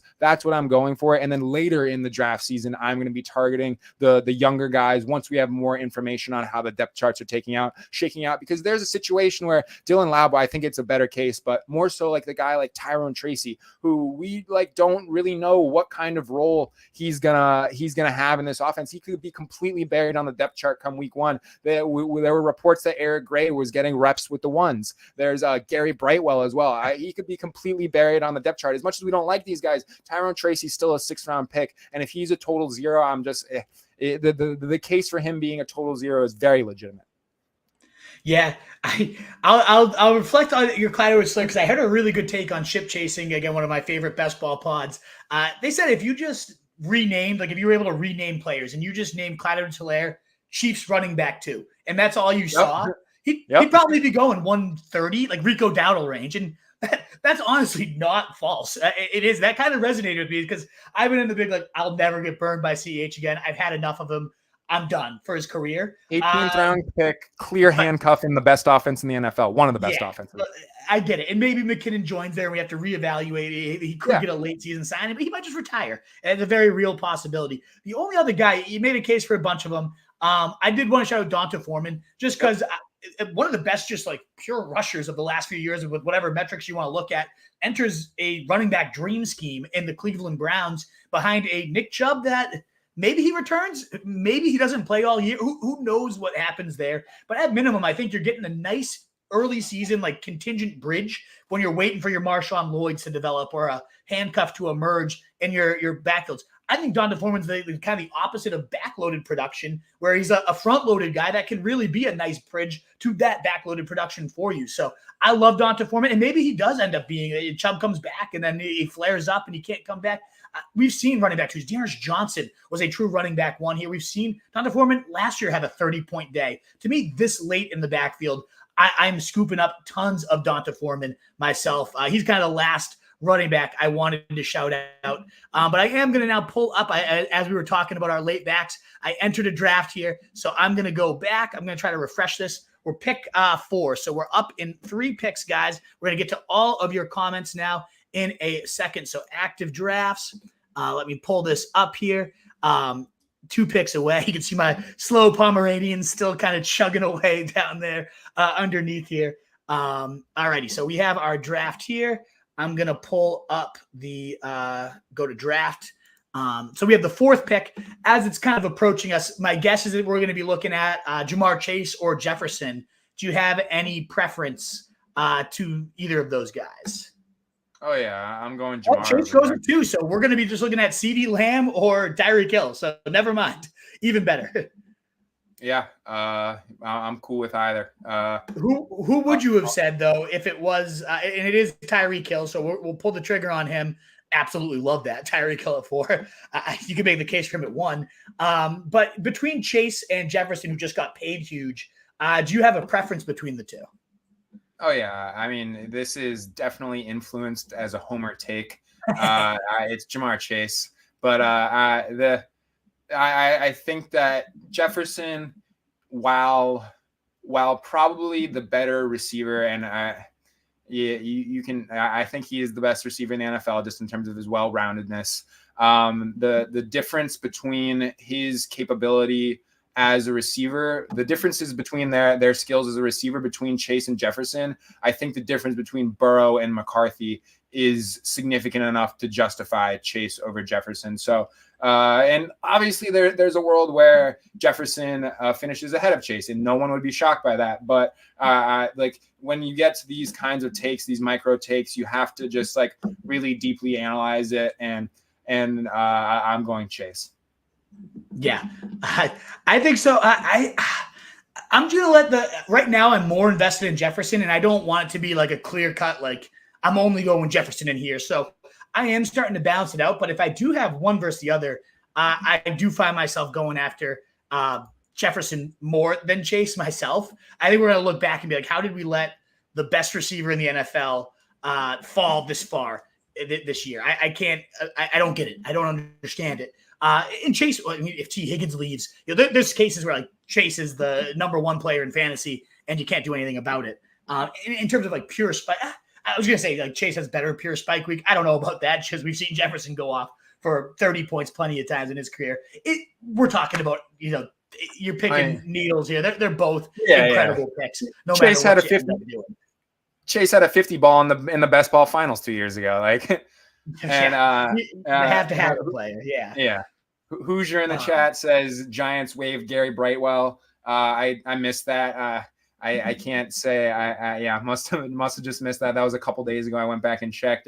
One less person for Tyrone Tracy to climb on the depth chart, but still applicable. I'm gonna wait to see how these depth charts shakes out, and the fact that Eric Gray is getting reps with the ones in OTAs, I think that it will pretty clearly solidify Tracy as the 3rd. But well, I mean, like I said, I'll just be waiting with a lot of these late round rookies.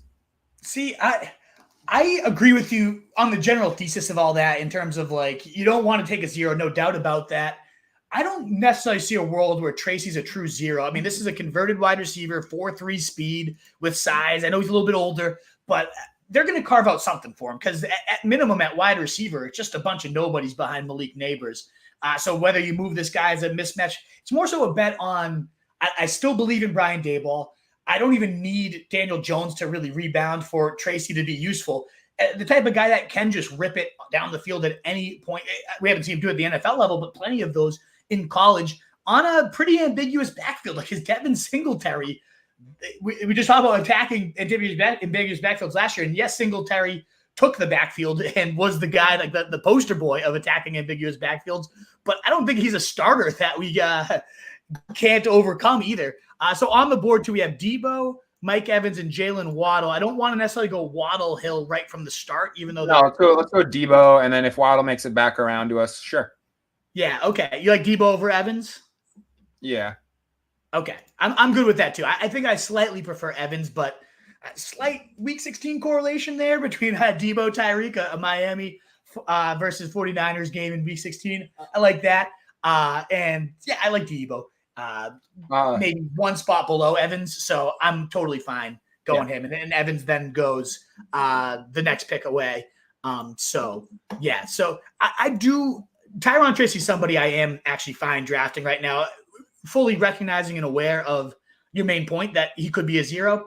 I think he's a little different than some of these other running backs. I trust Brian Daboll enough that I think he's going to give him a role no matter what. So we'll see. Gary Brightwell, a huge path cleared now with Gary Brightwell gone. Either way, another guy we can talk about here that Hoosier brought up is Braylon Allen. The thing with me is like I just don't think he has.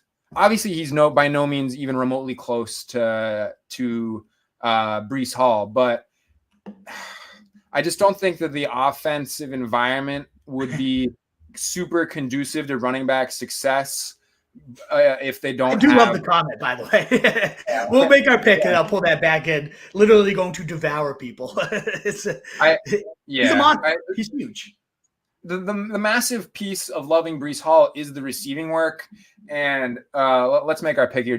Waddle goes. Who do you got queued up? So there's Kyron, Malik Neighbors, Devonta Smith, DK, but I'd say he's either Neighbors or Kyron. I'll defer to you there. I don't really have a strong preference on either one. We talked about zero running back. I still am cautious right now of Kyron Williams. Everything should be fine. But if let's say he does open training camp on the PUP, because what was the last time Sean McVay told us Cooper Kupp's hamstring? Yeah, not a minor issue. He's gonna be back in a week or so, and then it lingered till week 4. Probably gonna be okay, and probably gonna be a really good value at round 3. But what if it's not? What if he does start the PUP? Then we're seeing him fall to round 3, 4, and maybe that's when I dip in, or maybe I just start drafting more Blake Corum. Who knows?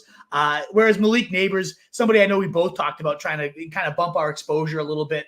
I could see him a couple highlight reels come out in training camp and boom, going round 2, going early round, not maybe early round 2, but by where this Waddle, Diggs, Evans are, there's definitely a world we could see Malik Neighbors creep up there. Such an elite wide receiver prospect. I know tied to a potential anchor in Daniel Jones, but again, a bet on Daboll figuring this thing out and maybe this offense not being quite so bad. And I'll go back to the well on Daniel Jones for a last round pick. I'm not going to lie. I know Stealing Bananas, another one of the best ball pods I've recently gotten listening to. They love Malik Neighbors. They love the zero running back approach. And they've been hammering him in round 2. So I like those guys. I think they have smart takes. So if Sean Siegel and Ben Gretsch are in on him, it's a guy that I want to keep up in my exposure to. It certainly is wide receiver 3 too. If he gets off to a little bit of a slow start, we can bake that in. We have the kind of cushion, if you will, between Debo and Tyreek Hill to absorb that. So I love it. Let's see how this zero running back start pans out. Let's hit some of these comments too. I wanted a quick second. If you want to know how to burn $25 really fast, go look at Low Fireball 15 in the 10 slot there. If you need to punt away $25, just go draft Jonathan Taylor, Saquon Barkley, and then Kyron Williams with your first 3 picks. Yeah, the opposite. Let's see how that one ends up panning out.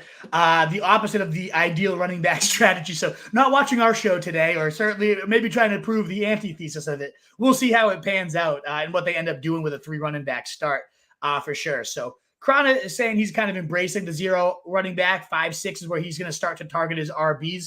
And again, we want to just continue to emphasize, yes, we prefer the hero zero running back approaches, But there are times we've gone running back when it's CMC and Achane staring us in the face. It's like, you got to let the draft fall to you, but then you have to be smart about what you do afterwards. If you start running back, you probably should not take another running back till maybe round 10 at the earliest. So you don't want to ever go in like, I have to go running back. It's the only way to draft, or zero running back this year. It's the only way to do it. So yeah, we'll come back into that in terms of like the flexibility and what to do as you're drafting. I'm going to queue up a couple guys here. I have one in particular I want, but I don't want to say it, because you know how it goes. It's our pick here. I like going Amari Cooper here. It's a wide receiver firepower. Keep adding to the list. Plus, you got Tyreek Hill, week 17 correlation. George Pickens is also there, but I personally like going Amari Cooper. What do you think? Let's go Cooper. Yeah. I love if I could get Cooper with a Miami guy. Yeah, I think it's a great way to start. I'm just kind of sneaky, like, let's get Jameis starting some games this year. Like that, if we get that, Cooper could just be, we've seen him go ballistic. He had a 50 burger in week 16 last year. So, I mean, bam, talk about zero running back, wide receiver firepower. We're living up to our word of the optimal running back strategy. We haven't taken a running back yet, and I think it is absolutely the right way to do it. But I want to come back to Krana's point and the idea again of not like locking yourself in, but we'll see how this team turns out, because this is how I do think the right way to draft is. It's going to come back to us. I'll pull up our queue here.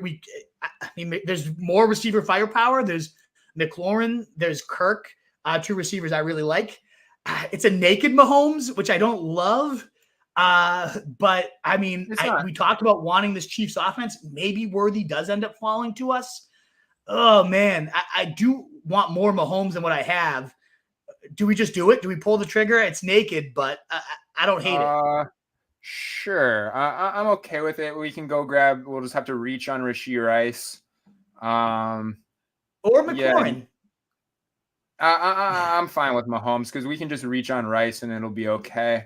I've seen, I doubt it happens, but I have seen Worthy fall too. With people a little nervous of the hamstring in camp. Yeah, and people don't like to take Worthy without Mahomes sometimes. So we'll have to plan to reach on Rice. But now, just thinking ahead, I think what we'll be doing, you can't think too far ahead, but building out perhaps a Brown stack with Deshaun Watson late, because this is going to be a 2 QB build, and an Njoku in the middle rounds, because he is kind of where my tier break is for tight end. So, and we're obviously past kind of the truly elite guys. So just kind of thinking about in the future about how we're going to build this out. But to Krana's point, yes, you can't lock yourself into saying, I'm going to do this draft strategy. You have to adapt as it comes. But in best ball, if you go running back heavy, you have to understand that you still you have to hammer receivers before you get to round 7. If Rashad White or Josh Jacobs slide to you 8 picks past ADP, you can't do it. You can't take them. You have to understand that the importance of wide receiver in best ball. Yeah. You have to lock up some firepower at the position. So you have the flexibility to do what you want at running back in the early rounds. You can go wide receiver heavy, but then it takes away flexibility from you in those middle rounds because you have to lock up wide receiver firepower. I mean, and even like this is a draft. That's a good case in point there. Like, normally would you want an unstacked Mahomes? Probably not. But when you have 4 wide receivers already and he falls 6 spots below ADP, and there are some pieces you can later attach him to, then okay, let's see what happens here, because Mahomes could very likely be the number 1 scoring quarterback this year. So by definition of getting some flexibility here, we'll see what happens with him. Again, you don't want to go unstack Mahomes, and of course, Hollywood Brown and Xavier Worthy are now gone, which was the likely outcome. We can't sit here and pretend we're upset about getting sniped there, but 74, maybe we go Rashee Rice there, because he's probably not going to make his way to 93. And when you have 4 wide receivers, that softens whatever the suspension is, unless it's like a full season, which it probably happen at this point. Chargers did end up getting dropped. So, I don't have a lot of Worthy, and I mean, a lot of Rashee Rice. And what if it ends up being 3 games? That's nothing. Then you should be going in round 4 range again. So I think we set ourselves up to have that flexibility that you were just talking about by getting that wide receiver firepower. for sure. So I think that's great. I do think to wipe up the last comment from Krana here too, Moss will be a sneaky one. We talked about him. Yeah, he's one of my favorite mid-round running backs. And the other thing I do like about getting Mahomes here is drafting, backwards, planning your draft, drafting from the back, whatever the sentence is that they always talk about. Bottom up drafting. Yes, yeah. We talked about loving Najee Harris, Jalen Warren, Steelers in general, Roman Wilson, Pat Freiermuth. We now have the option. I think that's going to be a fun Week 17 game. I think the Chiefs defense might take a step back this year after they lost a decent amount of firepower there. And it's about to be us. So let me share our tab here. I'm cool to go Kamara or Montgomery and then grab Rice on the way back. Yeah. So Rashee Rice, he's down at 82. So we're going to have to get him next. Yeah. You said you'd like to get Kamara or Montgomery. I'm cool with either. I like Kamara here. I think Montgomery's that nice running back too, but we're not going to get a running back one season. Whereas Kamara this late, still has the upside to pan out and be. I mean, again, running back 4 last year, and maybe a better run scheme this year. Yeah, he could be a top 10 guy. Who knows? Like I mentioned earlier, like if you grab Montgomery, you're setting yourself up to take high upside stabs in the later rounds because he's going to get rushing work. He's going to have his fair share of touchdowns, just given the offensive quality and his previous usage at the stripe. So you know what you're going to get. So I don't mind. It just kind of depends on what kind of roster you want to set yourself up for and how you want to be drafting running back afterwards. So both of them offer positive traits, but they're different. You're setting yourself up to build a different kind of running back room. But I think we're basically locked in here to grab Rashee Rice. There's a quick keeper question in the chat. Do you want to get to that and then keep hammering away at the Yeah, let's I'll make our Rashee Rice pick and then then we hope for a three game suspension here. Light little slap on the wrist, even though I've been on record be like, this guy's a tool and deserves to have the book thrown at him. Nevermore. He's a great citizen. He should absolutely be released. Now, we'll see how it goes. But yeah, let's hit the are you talking about the chill question here? The keeper question? No, the Bulldog 0921 keeper question. I do want to go in order just in case, like, chill. Right. Whoever asks their questions first, I want to. So we can go for that then. And we've talked a lot about Achane. So, while I love him in best ball, Dynasty is a different boat, and I can kind of see why you'd want to sell him. What if he gets hurt again this year? He still has that intrigue of like it might have been just a 1-year fluke of injuries. But in Dynasty, let's say he has another like injury-ridden campaign. Well, now his value would sink significantly. So if you can pull out a late first and a starter, I think that's fair value there, Chill. I think you're asking for the right thing. I certainly would not be opposed to moving him, but I'm also not going to undersell him. Like that being said, like why like the down case in Dynasty and why he could plummet quick in Dynasty, he could also stay healthy for 17 games, rip off, multiple 30-point days, become the featured back and be the number 2 running back in Dynasty come this time next year too. He's a tricky one to evaluate in that sense because it is like a really wide range of outcomes. And I think the floor is still pretty good. Like even if you got 14 games and they were really good, you're probably preserving some pretty good value with Achane, which is what I expect. So I personally am not on the sell train. I don't think a late first in a starter is unfair to be asking for. And I don't know that I would be pulling that trigger though. I've gotten, me and CJ have been talking about a deal for Achane in our league, and he wants my 107. And I might do it. I don't know. We've gone back and forth on it because there is like Rome could be there at 107. I need a quarterback bad, and like maybe McCarthy falls to me in a super flex league. But I'm not in. I know you're not a huge dynasty guy, Mo, but do you have any thoughts in terms of like long tail for Achane? Do you think you're selling while it's kind of sexy and spicy, or do you think it's only going to get sexier? I completely agree on just like the wide range of what his value could be come the end of this season. It also depends on whether or not this team is contending. So if he's trying to sell, he's probably not contending. But yeah, I tend to hold on to a guy like Achane because that even if even if you're not contending, maybe holding on to him for just another year, because you know that him breaking fantasy is within the range of outcomes, and his value could massively increase. But yeah, take my dynasty advice with a grain of salt. I'm more of a redraft best ball guy, but I'm more on the side of holding. Alrighty. So yeah, I am too, because if he hits, you're suddenly able to get 2 first rounders next year type of situation. I think the upside outweighs the downside, and even though your offer is fair, it's not bad. Like we already shouted out, I hope you're still here, Thaddeus. Great to see you again. And get your guys. I know Mixon's one of yours, and we hyped up Mixon tonight. So if you missed that part before you got here, man, Jalen Warren goes the pick before us. Would have loved that contingency value. Zach Moss is there though, and we talked about loving him as a potential mid-round running back. So sure. Well, let's go ahead. Let's go ahead with Moss. Yeah, and then hopefully we can grab Mostert on the way back. Or not Mostert, Njoku, and set up a Brown stack. I think that will be a solid way to build out this roster. Yeah, and I don't even hate the Mostert call too, because again, we are looking at Dolphins, Browns. I think either of those guys falling to us would be very nice here. It's just, for me, this is where the tier breaks at tight end, and I prefer, obviously he's not in like the upper tier, but like this is the mid tier of tight ends, and that's where it breaks for me. So I prefer to have left this range with a tight end already. So that's just where it is for me. But yeah, if he's not there, he's not there. We can't do anything about it. But I think my pick here is Njoku, build out a Brown stack with that bring back on Tyreek Hill for the week 17. And Deshaun Watson is just really, really cheap.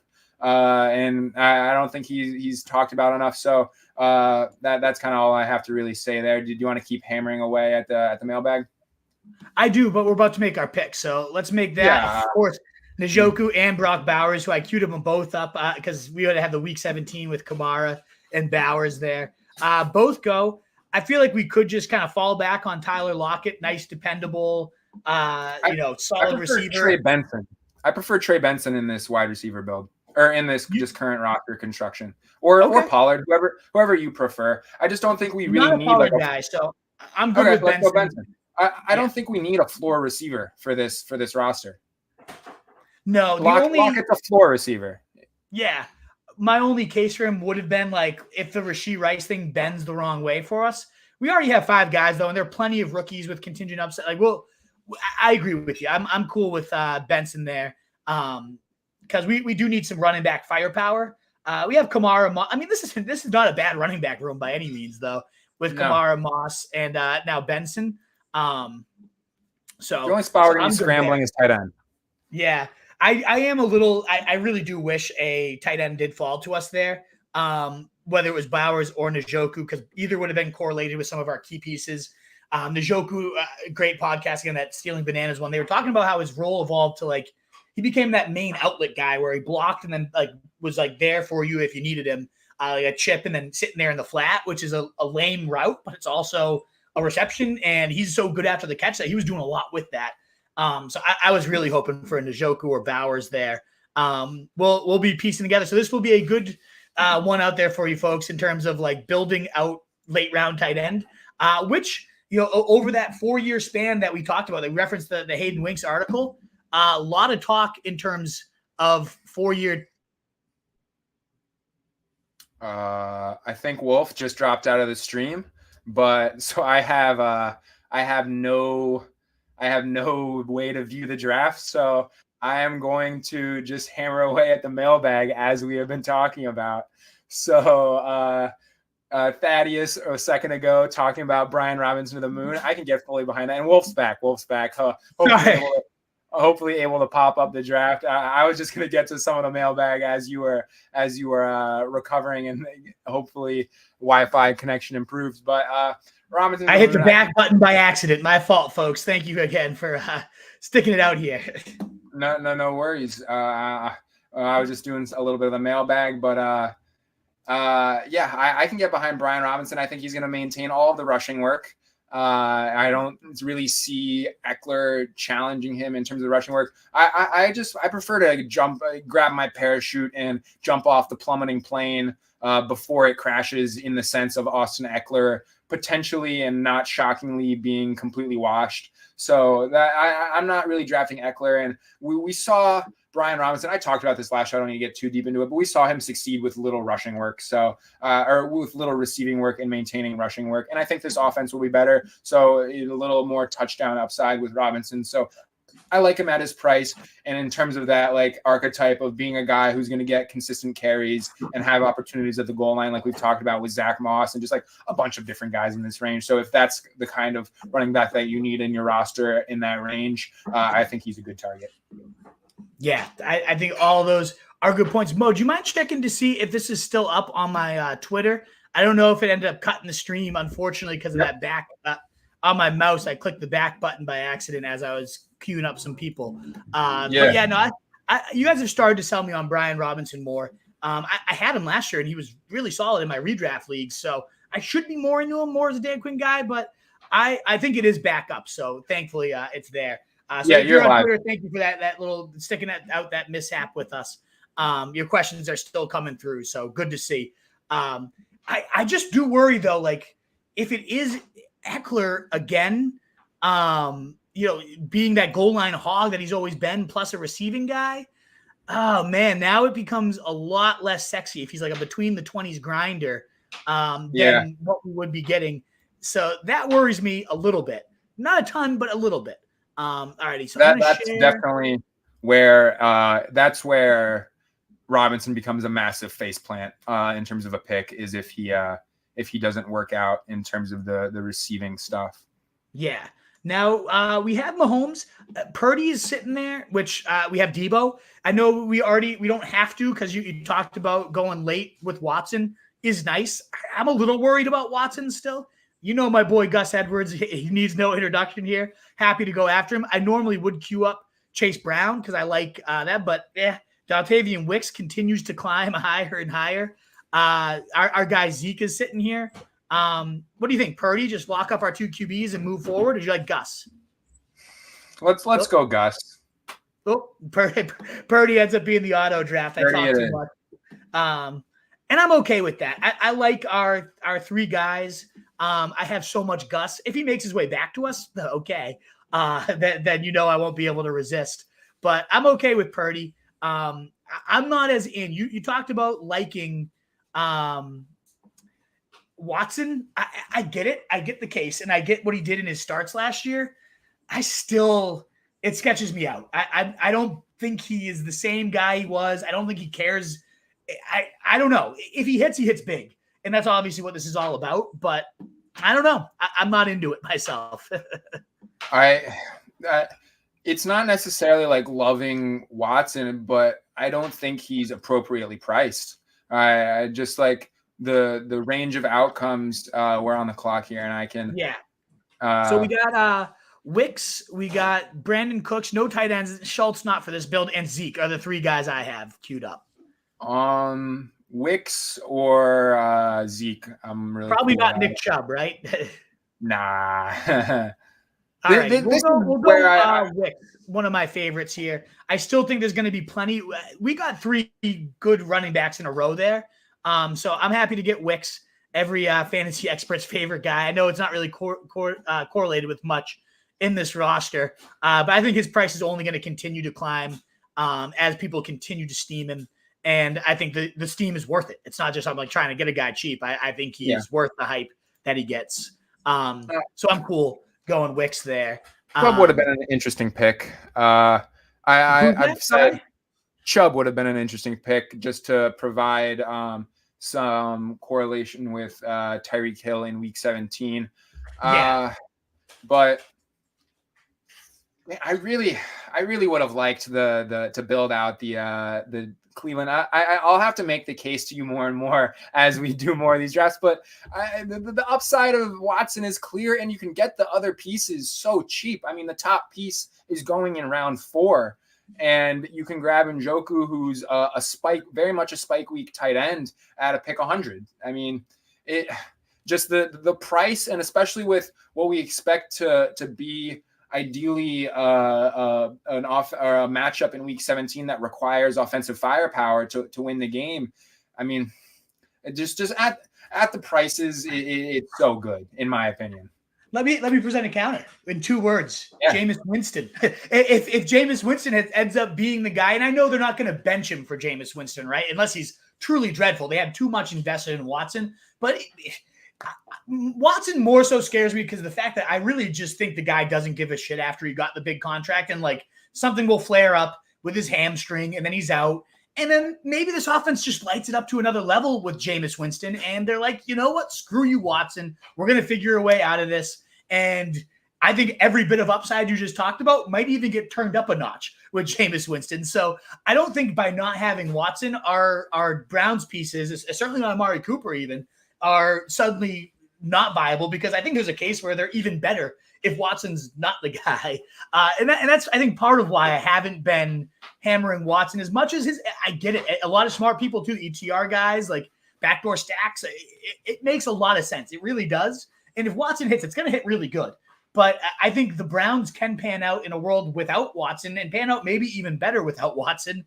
And so I'm okay not getting those guys. Not forcing it. So, but also just like in this specific roster, we had the Tyreek Hill bring back for week 17, but we can move on. Well, I guess not necessarily move on, because the question I want to ask you is, we're at the point where Jerome Ford and Nick Chubb are going back to back. What's your, if you're sitting on the clock and Ford, because previously up to this point, Nick Chubb's ADP was 20 to 30 spots ahead, depending on when you were drafting. But if you're sitting on the clock, Nick Chubb and Jerome Ford, who are you going?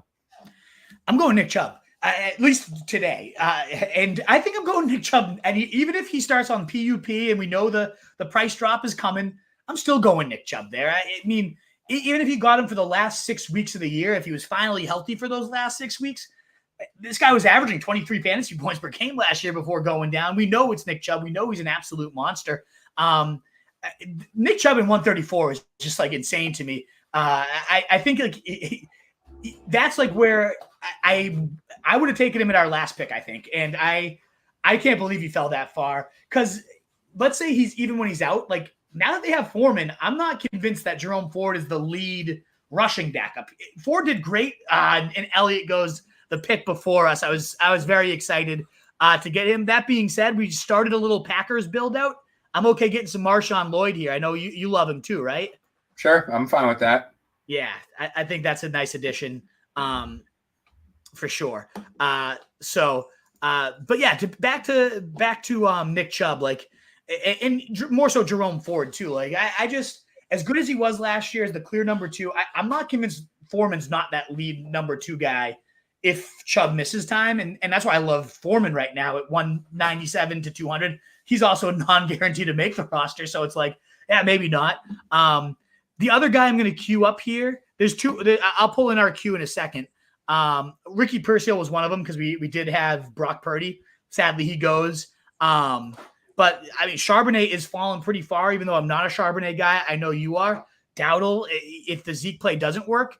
But the one that I'm looking at most is Jalen Wright, another Miami piece for that week 17, a little piece of that backfield now. I'm going to have a hard time with someone other than Wright, but if you really like Charbonnet or Dowdle, I could click it. No, let's go Wright, because my other call was going to be Roman Wilson for to build out the correlation with our Chiefs stack, which I do like. We already have 6 receivers that I feel really good about. So, and I've seen Rome honestly fall a few times in these drafts. That's the famous last words. That's going to definitely get him off our radar. We also have 0 tight ends at this point. So we're going to have to address the position at some point. When did Freiermuth go? Because he is somebody. He went last round. I would have gone him over Lloyd for sure.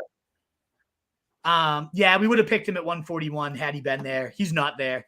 He is a guy that I think can kind of like save your tight end room late. Was going in that like Njoku room last year. That range, I could see him already connecting well in camp and whatnot. So yeah, we had left off. You started to answer some questions. Thaddeus again talking about get your boys. We talked about your boy Mixon. So we got there. Gus Edwards, though, he doesn't like my Gus Edwards call. I'm sure you slandered it while I was on my mini hiatus there. I did not, but I'll slander it later this offseason. Yeah. Oh, man. Hold on one second. I'm going to remove my camera. I think it's frozen. I'm going to remove it. And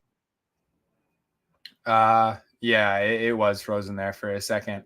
I think we're on the same page there, Thaddeus, on Gus Edwards. I'm not a big fan, and I know you're talking Nick Chubb, but Chubb is tough. I completely agree, and I was completely avoiding him this offseason, but we're at the point where he's available. If he's going to be consistently available in the 130s, I think his ADP is still hovering around like 115 or so.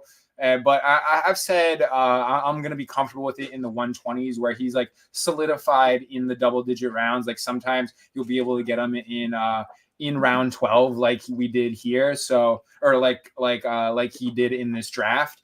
So I think that's where I'm more comfortable. And if I agree with Wolf, if I'm sitting on the clock and I've got both Jerome Ford and Nick Chubb staring me in the face, I will be going Nick Chubb, especially just because of how I don't even think I really need to justify it. If you're sitting there with the choice of Nick Chubb or Jerome Ford, you got to be going Ford, even though, or got to be going Chubb, even though there's concerns with his health. But the next question I'm going to get to from Krana is what's a good round to take, Spears or Dowdle? So I'm pretty sure that they're going right in the same range. Spears is going in the middle of the 10th round, and Pollard, they're going about a round and a half apart. Pollard going at the end of the 8th, early 9th. Spears going mid 10th. So it's one of those very clear, ambiguous backfields that if you get the bet right, it's probably going to pay off in fantasy. I don't really have a strong take on either Pollard or Spears. So I guess I'll defer to Wolf for that one, but I'll get to the Dowdle one real quick. There, he's going not going too far behind Elliott. And I can't really get on the Dowdle train.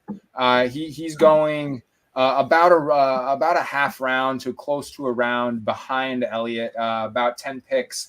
I can't get behind it at all. He's had one season in recent history where he's handled 100 touches. He's never been a bell cow. He's never been a high usage guy.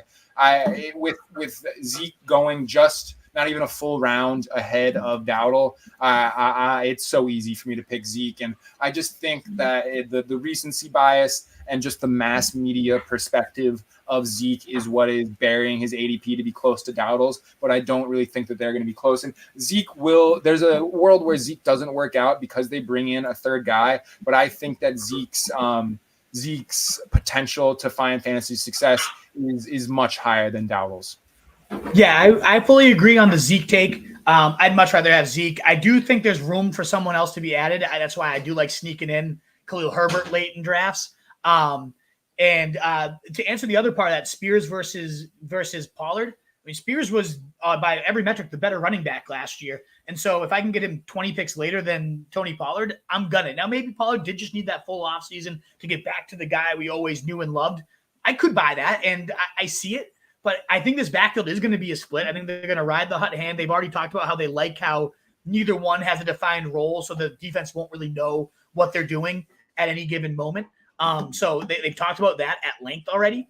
So I think this, like, if they are truly just riding the hot hand, giving the more talented guy the ball, that could very well end up being Spears, and I can get a 20-pick discount on him. So I'll go with that because I like all the guys that are going in Pollard's range a lot more. In terms of our draft here, Roman Wilson and then Hunter Henry, two guys I had in the queue, went right before our pick.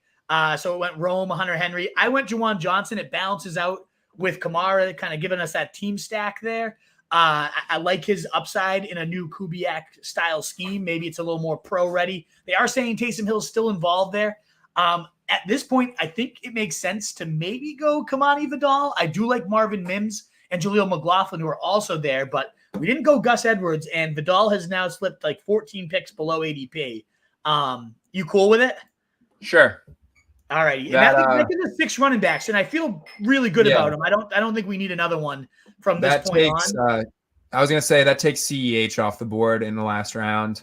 But I'm not devastated by that. Are you? I just the stacking portion of this draft, it could be better in my opinion, but it's not the end of the world either way. No I think correlation. We need 2 more tight ends, and we do need probably another receiver since we only have 6. There is a lot of research on 6 receiver builds, though. You know, it's going to be tough to do 6 receivers with Rashee Rice. If we knew he wasn't going to be suspended or only a few games, we could pull it off maybe. But Hayden Winks did a lot of research in terms of like 6 wide receivers are actually viable, especially if you start with like 4 to 5 of them early. I think he one of the highest advance rate teams last year was the first 6 picks were all receivers, and then they didn't take a receiver the rest of the way. So it's doable. It's not impossible. But yeah, it's certainly not optimal either. We're gonna be trying to scrape together a gross tight end room. I think we need 3 of them when Juwan Johnson's our number 1, sadly. 100% gonna need. And that'll be hindsight. We can look at like where could we have maybe gone tight end instead. I don't know though. Like all the moments where I think I normally would have wanted a tight end, like one guy we wanted like went the pick before us type of situation. So we'll see if there was any missed opportunities. We do typically preach like elite tight end round 4, round 5. Certainly Kelsey if you're at the bottom of the round 1, maybe even Laporte if he slips to the bottom of round 1. So that's typically my build. Over half my builds have definitely been a tight end by round 5. So this is uncomfortable territory. But I think one point I was going to make about it, we were talking about Hayden Wink's research and over the 4-year span. And I don't know if we even got to make this point, was actually taking 3 late tight ends has been the most optimal strategy, not doing elite tight end, going for those late guys, finding the right ones. Now this crop, like he kind of made the point too, like to not just draw parallels, because this year there's no Jake Ferguson where it's like a great tight end option, like a great offense with a great opening at tight end. Clear. They check the boxes. An elite tight end rookie class last year coming in. Tons of talent that you could potentially take stabs at. We don't really have that right now. I know one of you boys is Noah Fant. I don't mind that at all. I think he could be an interesting pick here late. I love Jonnu to potentially pair up with our kind of stack we got going on here.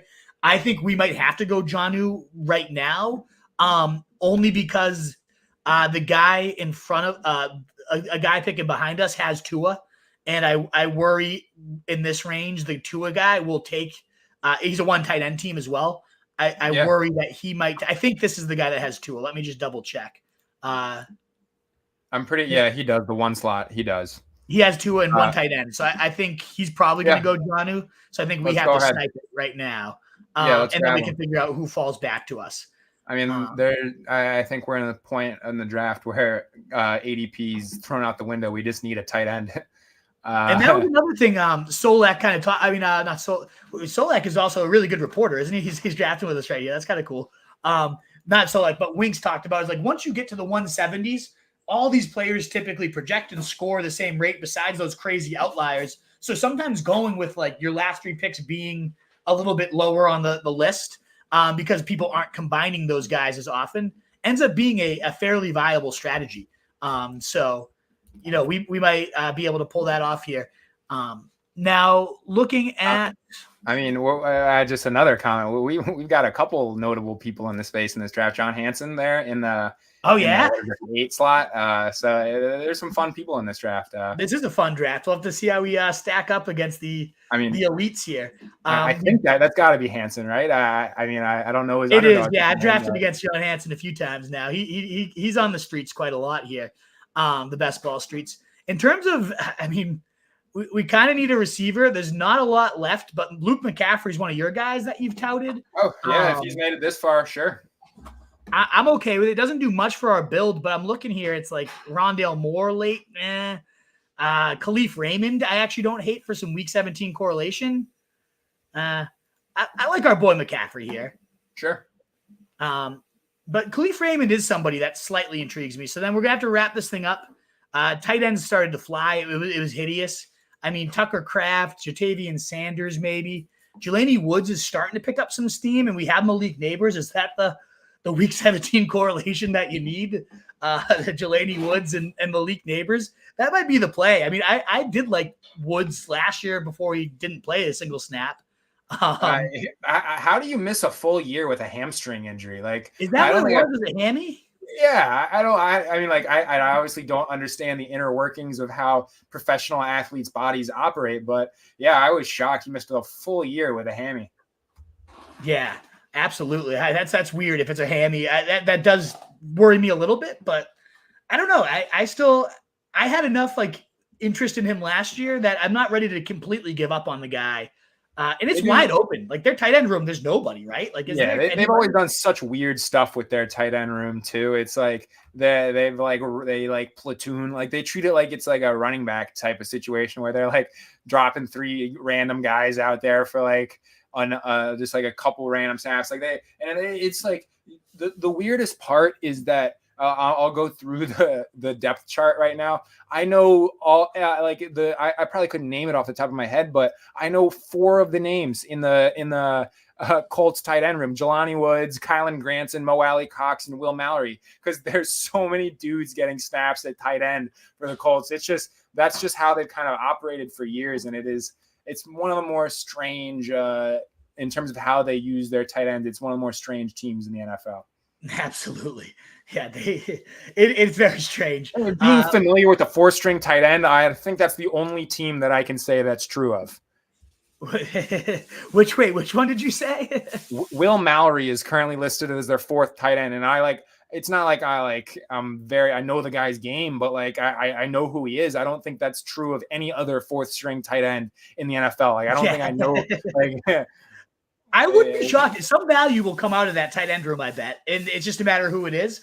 I wouldn't hate a stab at Jelani Woods, because if he ends up being that true tight end 1 through camp or something, red zone drills, he's dominating, he correlates with Neighbors. That might be our pick here. We'll see. Yeah, sure. The story you have to tell at this late in the stage with tight ends is like who's gonna get a bunch of touchdowns. And the Indianapolis guys, they've had some success with touchdowns. I mean, like we don't really know what we're gonna get out of an Anthony Richardson-led offense, but if he can consolidate the red zone work and just like catch like 5-6 touchdowns, like he'll hit our lineup enough for the pick to be worth it. He becomes Flacco's next Njoku, who was the number 1 tight end scorer once Flacco took over last year. Hey, crazier things have happened. What's up, Bulldog? Great to see you, by the way, man.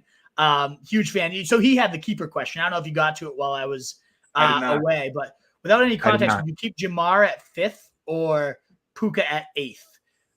So I'm Bulldog. If you're still here, clarify for us. Do you mean like 5th round Jamar or an 8th round Puka, or like 5th overall pick? I'm guessing you mean round, because this is just like kind of where they go in drafts. And if that was the case, if it's just like pick, I would say Jamar at the 5th. I'd rather have the Puka at the 8th. But we're talking 5th round versus 8th round. I don't know. I still kind of like Jamar at the 5th, despite the 3 rounds of value gap. Like, there's a world where, as much as I love Puka, and we're about to pick, so we'll come back to this one for you, Bulldog. But like, Puka could be great no matter what happens. But there is a world, and we are on the clock now. So there's Tucker Kraft, who I like. There's Mike Gesicki, Jatavian Sanders, or Jelani Woods. We can wrap up our tight end room. Do you like the Jelani Woods story, or are you like, oh, I'll defer to you. I don't have a particular strong take on these super late guys. I'll defer to you. We kind of went with some Packers late. I need a little bit. I want to see Jelani Woods. Like, I think he's going to still be sitting there, in this round. Whereas, like, if Tucker Kraft comes to camp healthy, beats out Musgrave, like there's a world where he's going a lot faster. I think even if Jelani Woods is still getting steam in training camp, he's not going to go higher than the last round. And it could be warranted steam. Again, I like Jelani Woods. I really don't hate him. But yeah, I think Tucker Kraft's somebody I'm into. Whereas Jelani Woods would be just like a dart throw to throw a dart, because I don't have it yet. And I don't know that this is the time to do that. I mean, we might as well go Donald Parham at that point, which I don't hate either. Let's do our kind of roster review. Oh no, let's finish that question for you, Bulldog, without context. So what I was getting at is, I do think there's a very real world where, Puka ends up being a great number 2 to Cooper Kupp, who retakes his number 1 throne. And is that going to be great? Yeah, it's still going to be awesome. But you might be looking back like, damn, I passed up on Jamar Chase for a regression. Now, there's the chance that Puka is just the guy now, and he's the new Cooper Kupp, and he takes it to another level, and now it's Puka is just the guy you had to have. So this is a really tough one because like the 3 rounds of value are no joke.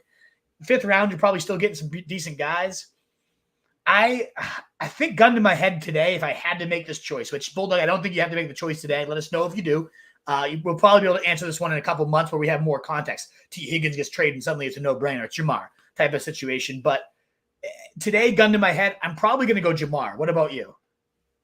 Once again, Homer, take this with a grain of salt. It's easy Jamar for me every time here. I think just the way that you can frame this to make it seem like Jamar is the best pick is I think Jamar has the chance to be the wide receiver 1 while Puka does not.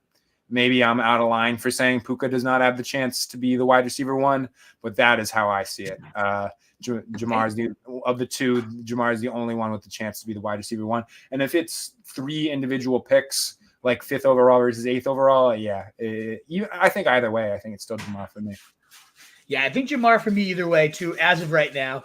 I would just say the only case of like Puka is the wide receiver 1 is if he is the new Kupp, like he was in the playoffs. I mean, he took over for Kupp. He was the better Cooper Kupp at that point, and he had 170 yards and was the rookie receiving record. Like there is a world where he could be, but Jamar Chase has seen it far longer. That world involves Kupp getting hurt, I guess. So I guess there is a world, but not if Kupp's healthy, in my opinion. Yeah. And so Hoosier says, with Mahomes, you now have a kind of decent excuse to draft CEH, which I know is one of your guys, Mo, and honestly would have probably been a nice running back piece to have here. Had we had – so let's kind of review our team because I agree with that and honestly would have liked to fill this team out with CEH. And even where we went Luke McCaffrey, like Donta Foreman was there. I would have loved to pluck on him, but our running back room was just too full at that point to go him. So let's kind of look back and see, is there anywhere we could have gone tight end where we didn't? What would we have done different? So Hill, Debo, Neighbors, I'm good with everything there. Achane might have been an interesting fall, but he didn't fall to us. And, I'm not going Laporta. I'm not doing Laporta over Neighbors. We talked about going 0 RB, and we did it. And I think we did it to perfection. I love Cooper bouncing out Tyreek Hill. Now, that is an area where it's like, well, Mark Andrews was there. Maybe this team looks better with Mark Andrews, but I think that correlation of Tyreek and Cooper just going bananas against each other in week 17 could have been what you needed. So I'm good with that start. Like, I don't think I'd change any of those first 4. Did you see any compelling, hindsight moves there or no? No, just in terms of the setting up the tight end room, we could have gone Njoku over Moss and then played the running back game after the turn there. That's the okay. So let's kind of keep going. Like we had naked Mahomes, strange pick, not something I typically do. But we were able to get Rashee Rice. We had to reach a little bit, but only like 6 picks over ADP, and it could end up being a massive bargain because he only gets a few games. It could be a horrible pick because he gets half the season, if not more, and then it's like his price goes 120s. We'll see. We're drafting in the first week of June, so that'll be an interesting one to see how it plays out. I would have liked to get more Mahomes pieces, and I think having CEH late would have been a way to do that. So, like you said, maybe instead of Zach Moss, because where we went Kamara, sometimes Kittle falls there. Would have loved that. Didn't happen. Where we went Rashee Rice, Ingram's a possibility, but then we have naked Mahomes, and that's a tough sell. You have to go Rice there if you pick Mahomes. You can't pass on Rice. I agree. You can't. I actually did that at all without at least one piece of Mahomes in week 17 and something he's attached to going nuts. So I'm fine going Rice there. I think it's the right play. So then, maybe Zach Moss, uncorrelated, but we only had one running back, and this is a running back we both kind of like. If Trey Benson's our running back too, like if Moss goes, maybe Moss does fall to us at 100. I've seen him fall that far. So if we had gone to Njoku, maybe Moss makes it to us, but I have a feeling he'd go. And I know we're trying to figure out where could we trim some running back fat to then have CEH. I mean, what it comes down to is I really wish Njoku just fell here. Like at 100, I like Benson. I think he brings some nice upside to the backfield. I don't know that he does much different than Lloyd and Wright, but he goes 40 picks sooner. In fact, maybe he has even less of a day one role than Marshawn Lloyd, but they both have similar contingent upside. So Benson, to me, I like the pick. I don't have anything really against it because I like him where he goes. I love the player. But there was not a tight end here that I would have gone over Benson once Njoku was gone. I don't want Goddard there. Dalton Schultz. Oh, yeah. The pick was fine for what was available. Yeah. Benson, exactly. This draft really just needed one of Bowers or Njoku to fall, and they didn't. And that's how the draft goes. You can't be, that's how it felt to us. I wouldn't have gone Freiermuth over Wicks, even though I liked him in that range. Certainly not Schultz, unstacked Schultz. I like both the running backs we took here, given that maybe Sinnott instead of Wright, but I love getting the right Cleveland Browns. So I'm happy with these two backs. Like the only pick I get is Benson. That's like, yeah, what happens there? But then, yeah, maybe having Njoku here and then Benson's your running back too, as well as these rookies. Then it's like, okay. And then it probably opens the door for like you have Njoku. So you really only need Njoku and one of these tight ends. So that means you can get Donta Foreman or CEH later. That probably would have opened up a little bit more flexibility and options to have not had Moss here. Moss scores 15 touchdowns and we're like, okay, we can't not have him. But yeah, I think that's probably the hindsight move. You're right, is like locking up one of those two tight ends in Bowers or Njoku. And I just was convinced one of them would fall. And I was wrong, clearly. But hey, that's how it goes. You didn't love Purdy here. I know that because you were hoping for the Watson stack. And I know that's what we can pull in Thaddeus saying, shh, don't tell him about Watson. Everyone, I'm sleeping on Watson. So I'd love to hear. Yeah, you kind of made your case here. But okay, so if we didn't go Purdy here, who are you looking at? Or go back on Watson, whatever you want to feel, however you want to feel this one. It's more that I don't like skinny stacking Purdy. I want that to be a Kittle team or like a CMC plus a receiver team. Like if Debo makes it back to you at the 2-3 turn, or like it's typically just like CMC and Debo makes it back to you, or you grab one of those receivers in the middle of the second, and then you grab Kittle and then Purdy. I'm not a huge fan of skinny stacking Purdy. That's why I kind of wasn't the biggest fan. And then it's not the end of the world that we didn't build out the Watson stack, but I thought like pairing Watson with one of the elite quarterbacks in a 2 tight end build, like I think that's a way to lock you, like, because when you take a quarterback like Mahomes and above, you're basically locking yourself into a two quarterback build. And then when you grab Watson, and we've already set ourselves up for a Brown stack with Amari earlier, and we had the chance to grab Njoku, but you set yourself up for 2 quarterbacks with truly elite upside, and you can make the case that Watson is not at the point in his career where he has that elite upside, but at the price, I'm still interested for what he can deliver. So, and then it just comes back to me not being a huge fan of the skinny stack with Brock Purdy. Yeah, I guess the only other, it's all fair. Let's say though, week 17 or week 16, we have now a little bit of a Miami and 49er stack here. And nice. It's Debo who goes for 30 points, and Purdy obviously comes with him, and Tyreek has to answer. And that's our ticket to week 16, right? Like you can still make we can always spin a story, but like that was part of my thinking too. And making the pick was like, well, we have Debo and Tyreek. Like this, we want that game to go crazy. Purdy's probably a part of that. I think if there was a tight end that I liked there, but again, you're right. Like once Njoku's gone, it is like I'm down to punt and let's go. And even the punts just started to kind of get away from us. Like I would have really liked Hunter Henry. I'm fine with Juwan Johnson, but like I would have liked to have Hunter Henry then Juwan. We'll see with Tucker Kraft. I'm a little nervous that I saw like the recent report that he's hurt right now and like out till training camp. I don't know though. I mean, I think the stabs we took and Johnson, I love Jonnu.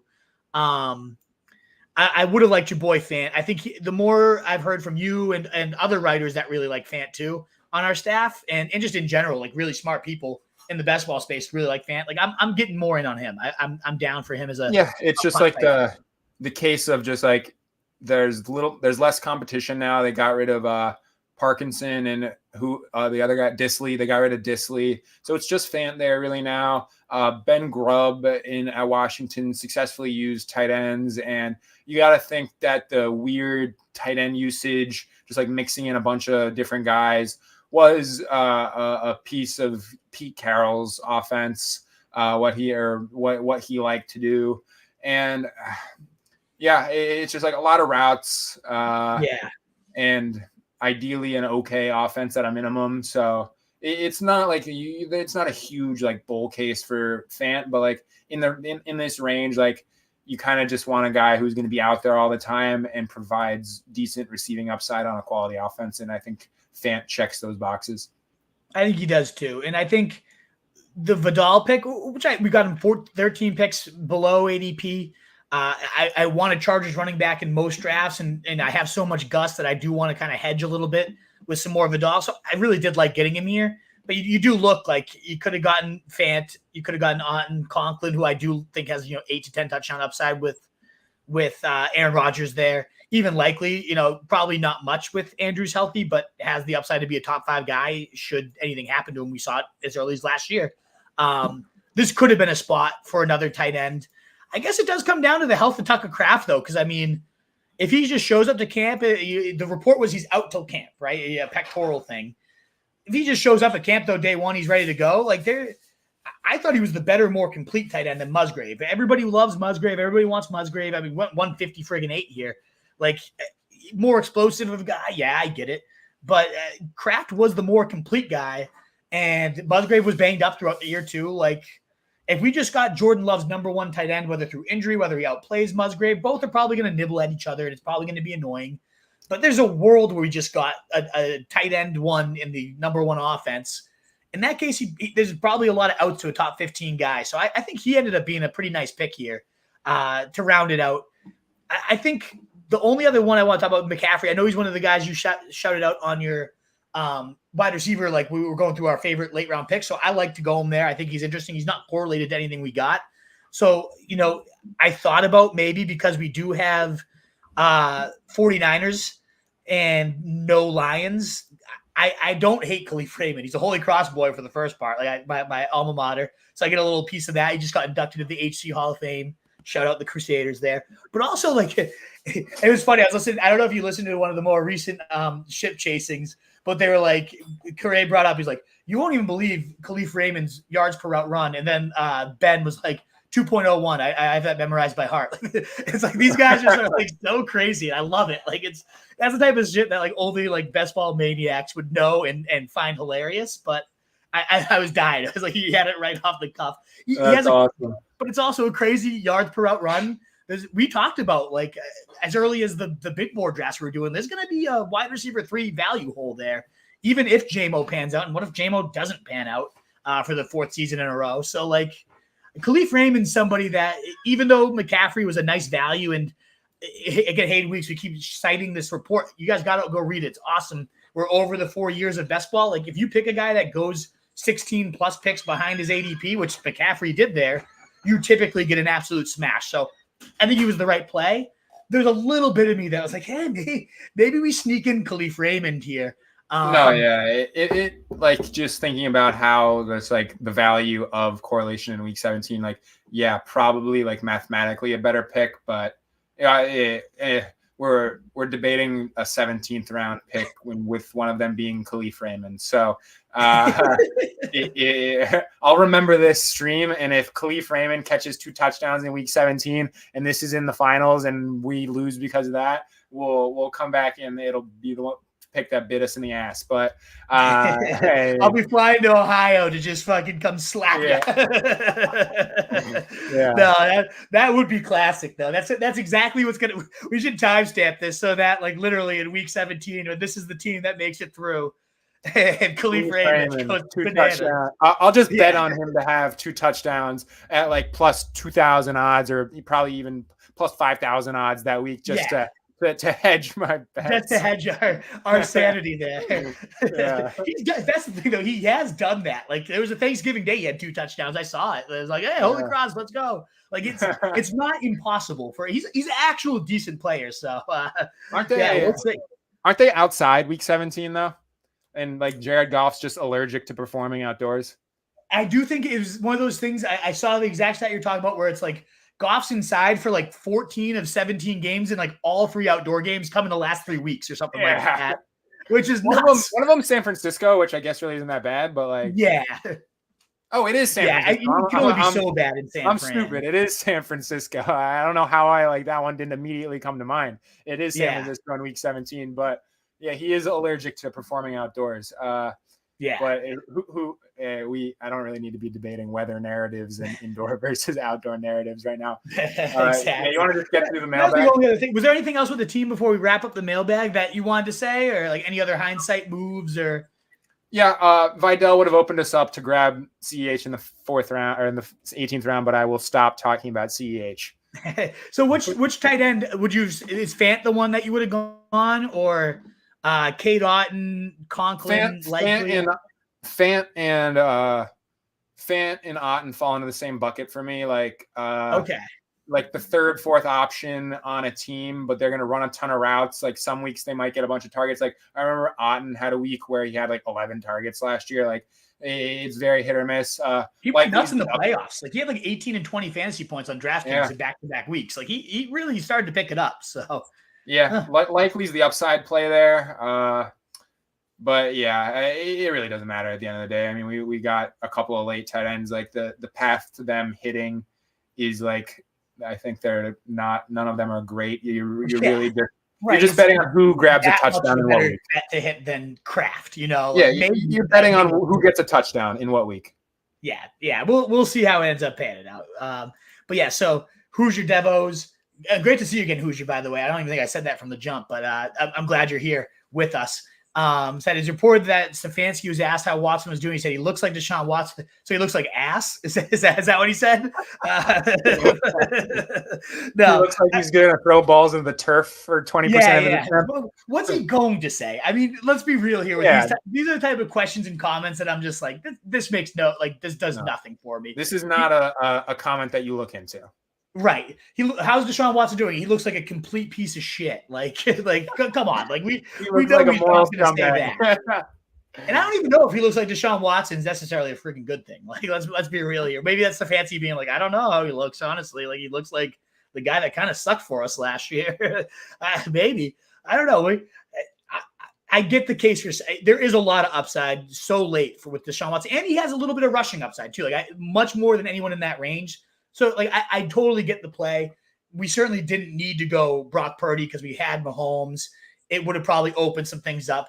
There was just nobody going, like, other than my boy Gus going there. But, like, I have so much Gus. I want to get off him. I wanted something else. Who knows? I don't think we're going to regret the Watson move. He doesn't feel good to me at all. I think he's going to be sitting, and then Jameis Winston's going to carry Cooper to the promised land. Never Chubb, says Thaddeus. I don't know about that. Like, it's freaking Chubb. You're hyping up Joe Mixon. Like, again, I'm fine with Mixon. We're not gonna get Thaddeus going again. Although I kind of want to poke the bear a little bit. But like, you cannot say Joe Mixon is this amazing running back and then be like, never Chubb. Chubb is one of the best rushing talents we've seen in my time of watching football of the last. I'm 35 years old. Like, I can list on my one hand how many running backs I've enjoyed watching as much as Nick Chubb. He is amazing. Like, I know he's coming off a huge knee injury. Maybe that's why you're saying never Chubb. But like, if anyone's going to blow it out the doors like Adrian Peterson did, Chubb's the type of guy I'd be willing to bet on. Certainly not like Jerome Ford versus Chubb, which we saw Ford go before Chubb. I know we've already talked about this and kind of exhausted the point, but like never Chubb. And then they'd be like, Joe Mixon's the man. I don't know about that, Thaddeus. What do you think? Are you old enough to remember Barry Sanders playing? No, he was when I was like 3 or 4 years old. Oh, okay. I've seen the highlights. I mean, he's crazy, but I mean, like watching live. Like, of course, I can watch Barry Sanders highlights and be like, yeah, this guy was ridiculous. But he was never somebody I sat down on Sunday and was like, damn, I get to watch Barry Sanders today. Like Monday Night Football, the Browns are playing. There's so much I hate about that. Other than I'm like, I get to watch Nick Chubb steamroll some fools tonight and just be one of the men. Like, I hate watching Nick Chubb play. He just kicks the Bengals' ass every time. Yeah, I was going to say, no wonder you hate him. Steamrolling your boys. The Browns own the Bengals, and it frustrates me beyond belief.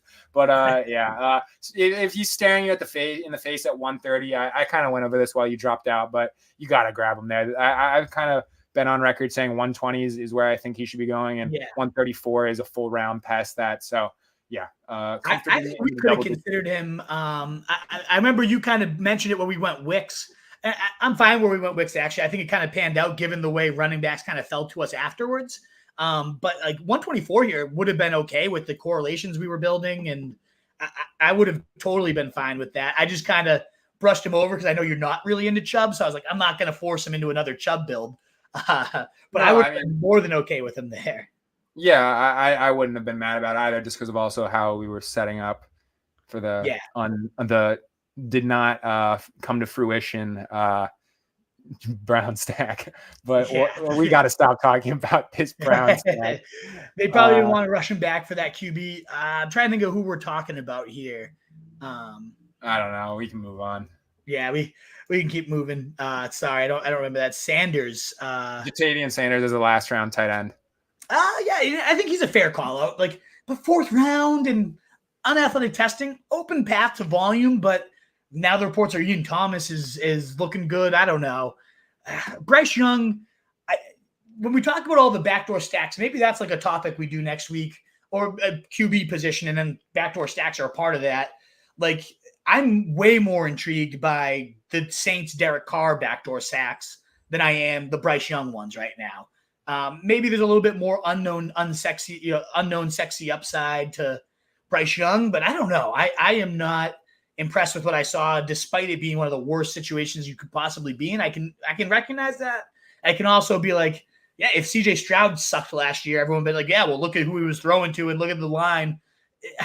I don't know about that. Like, I don't know that we're gonna get much out of Bryce Young. Whereas Carr, the top 3 quarterback in 2 of his last 3 games, and now gets a Kubiak system. Like, I kind of like building out, we already had 2 QBs, so we didn't need to go Carr, but like, I like the Juwan Johnsons and Rashid Shaheeds, the Bub Beans, the fake human being. I'd much rather go after a Saints backdoor stack, though. Even Kamara, part of that, like, than a Sanders, Bryce Young type of situation. I don't know what you think. I mean, like, it's hard to predict, but in this range, you're just betting on touchdowns. And like, it's the most impossible thing to predict in fantasy and just football in general. So I don't really want to bet on the Carolina tight end to be the one who grabs a bunch of touchdowns. I think that there's a path for the Carolina offense to be decent, but I don't know about Jatavian Sanders being the beneficiary of that decent offense. Yeah, maybe in certainly late season rookie contingent upside, like we see it happen, but yeah, I'm not in on it either. I've taken him in one draft, and it was like truly everyone, even Kraft. Maybe Jelani Woods I should have gone instead, actually, talking to him. We're going to mow through the rest of the mailbag with you, Wolfpack. 305 of you here, though. Great crowd again for this Monday. Love to see it. The Monday, 4 p.m. Eastern time, every Monday. We love to draft. We love to give you a topic before we do it. If you enjoy what you're hearing, likes, thumbs up, retweets, shares, all that good stuff continues to help us grow. I know a lot of you guys are tuning in from Twitter. Greatly appreciate it. Not trying to force you to go anywhere else. Well, I would say definitely give my man Mo_FFB a follow. If you're watching this and you enjoy hearing us chat, my man is awesome on Twitter. Awesome content over at rotostreetjournal.com. My guy is producing over there. So I would, if you're on the Twitter right now, there's about 200 of you, 250 of you are coming from Twitter. I'd love you guys to go check out Mo. Not just for the sake of pumping my guy. He's the absolute man, and he's trying to grow his Twitter right now. Pumping out great stuff over there. So definitely check that out. And if you're willing to hit the follow over there and then jump over to YouTube and hit us a follow on our YouTube channels, we try to continue to grow that as well. Our Instagrams, all our socials. If you enjoy the content, just kind of find us where we're at. Help us grow that uprising. So this summer, we're going to be hitting it hard, hitting it rising with you. So try to find us on all those channels, Instagram, YouTube. If you're willing to, you like it. I know you want to watch where you are, and Twitter, if that's where it is, I love it. Like, you're here, not trying to make you move somewhere else, but you want to help your boys out, and a free way to do it would be just hitting those follow buttons, helping the numbers, boosting the stats here. Would greatly appreciate it. Let's round out some of our mailbag over here. So Bulldog was saying, yes, it was rounds. Basically, they are both free, but want to know who would score more overall. Well, if that's how you're looking at it, I got to go Jamar Chase. Puka could outscore him, sure. I wouldn't consider it, though, just both are free. Like 3 rounds is 3 rounds. It is a pretty significant difference, but even still, I don't think there's a world.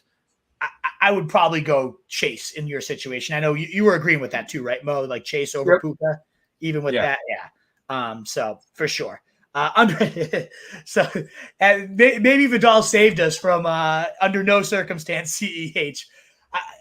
Thaddeus, I couldn't agree more. Like I've always, after I was in the CEH next to Andy Reid, great back, took him in, pick 5 overall over like Kamara when Kamara went and had like a 20 touchdown season.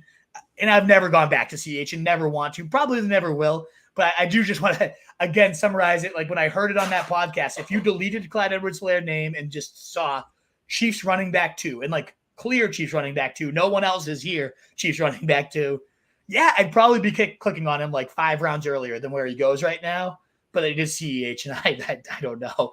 I think you're going to need to exposure and not draft without me, Mo. I don't know that I can do it. The argument at cost is fair. It is fair. No, it's a totally fair argument. My body rejects it. My mind understands it. My body just throws up, and I can't do it. Your finger just won't click on it when you're hovering over it. Your finger just can't move.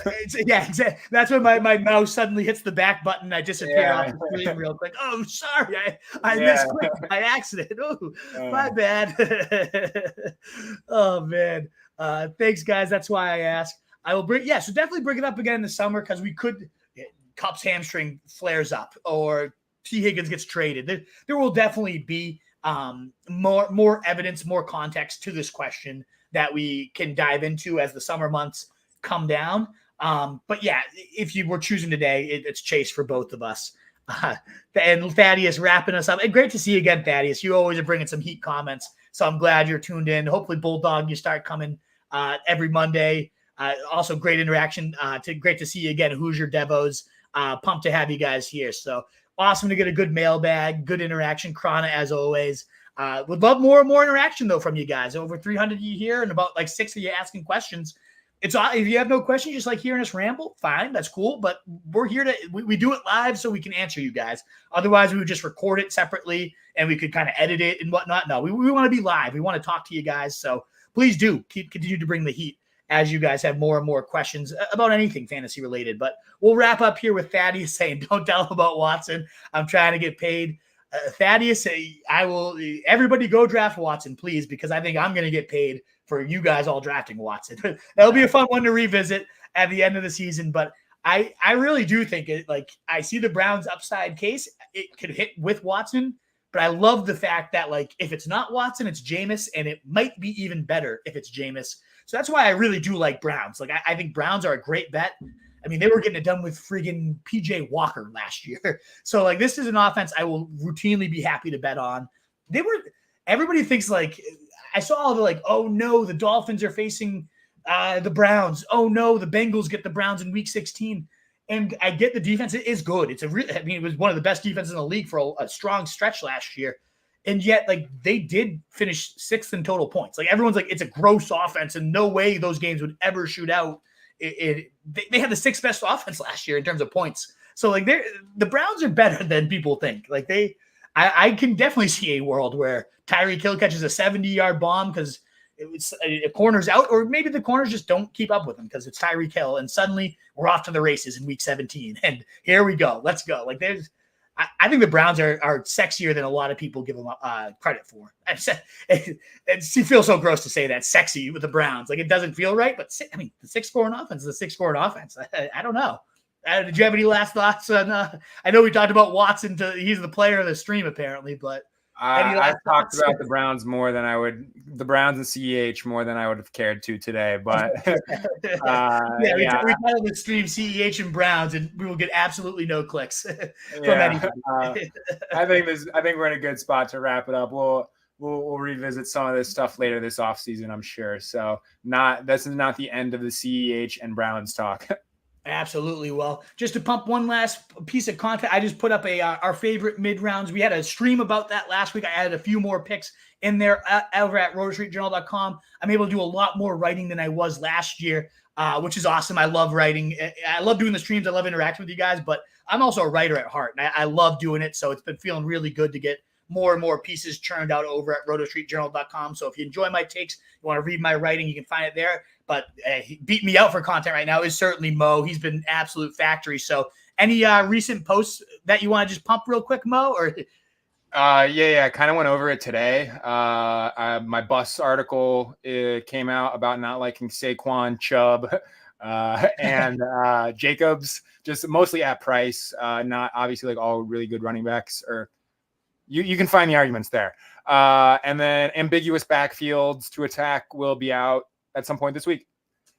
Awesome. I just saw your comment too. My man Mo is on the way out. I'll sign off for us here. But thank you again, Wolfpack. RotostreetJournal.com, again, where you can find all our written content Monday at 4 p.m. Every Monday, we'll be live drafting, hitting a topic ahead of time with you guys. So ultimately, make sure, again, you check out Mo_FFB, the man I've been recording with for these last 10, 20, however many drafts we've done at this point, the one I will be recording with throughout this summer. Great content on his Twitter. He's starting to really get it going. Check out our TikTok where he is owning it. I'm a teacher and I cannot hit the TikTok streets myself, but Mo is running stuff over there. Instagram, YouTube, everywhere. Any follows you're willing to give us help bolster the squad, bolster the stats would be so greatly appreciated. Thank you again for spending your Monday at 4 p.m. with us. So appreciative.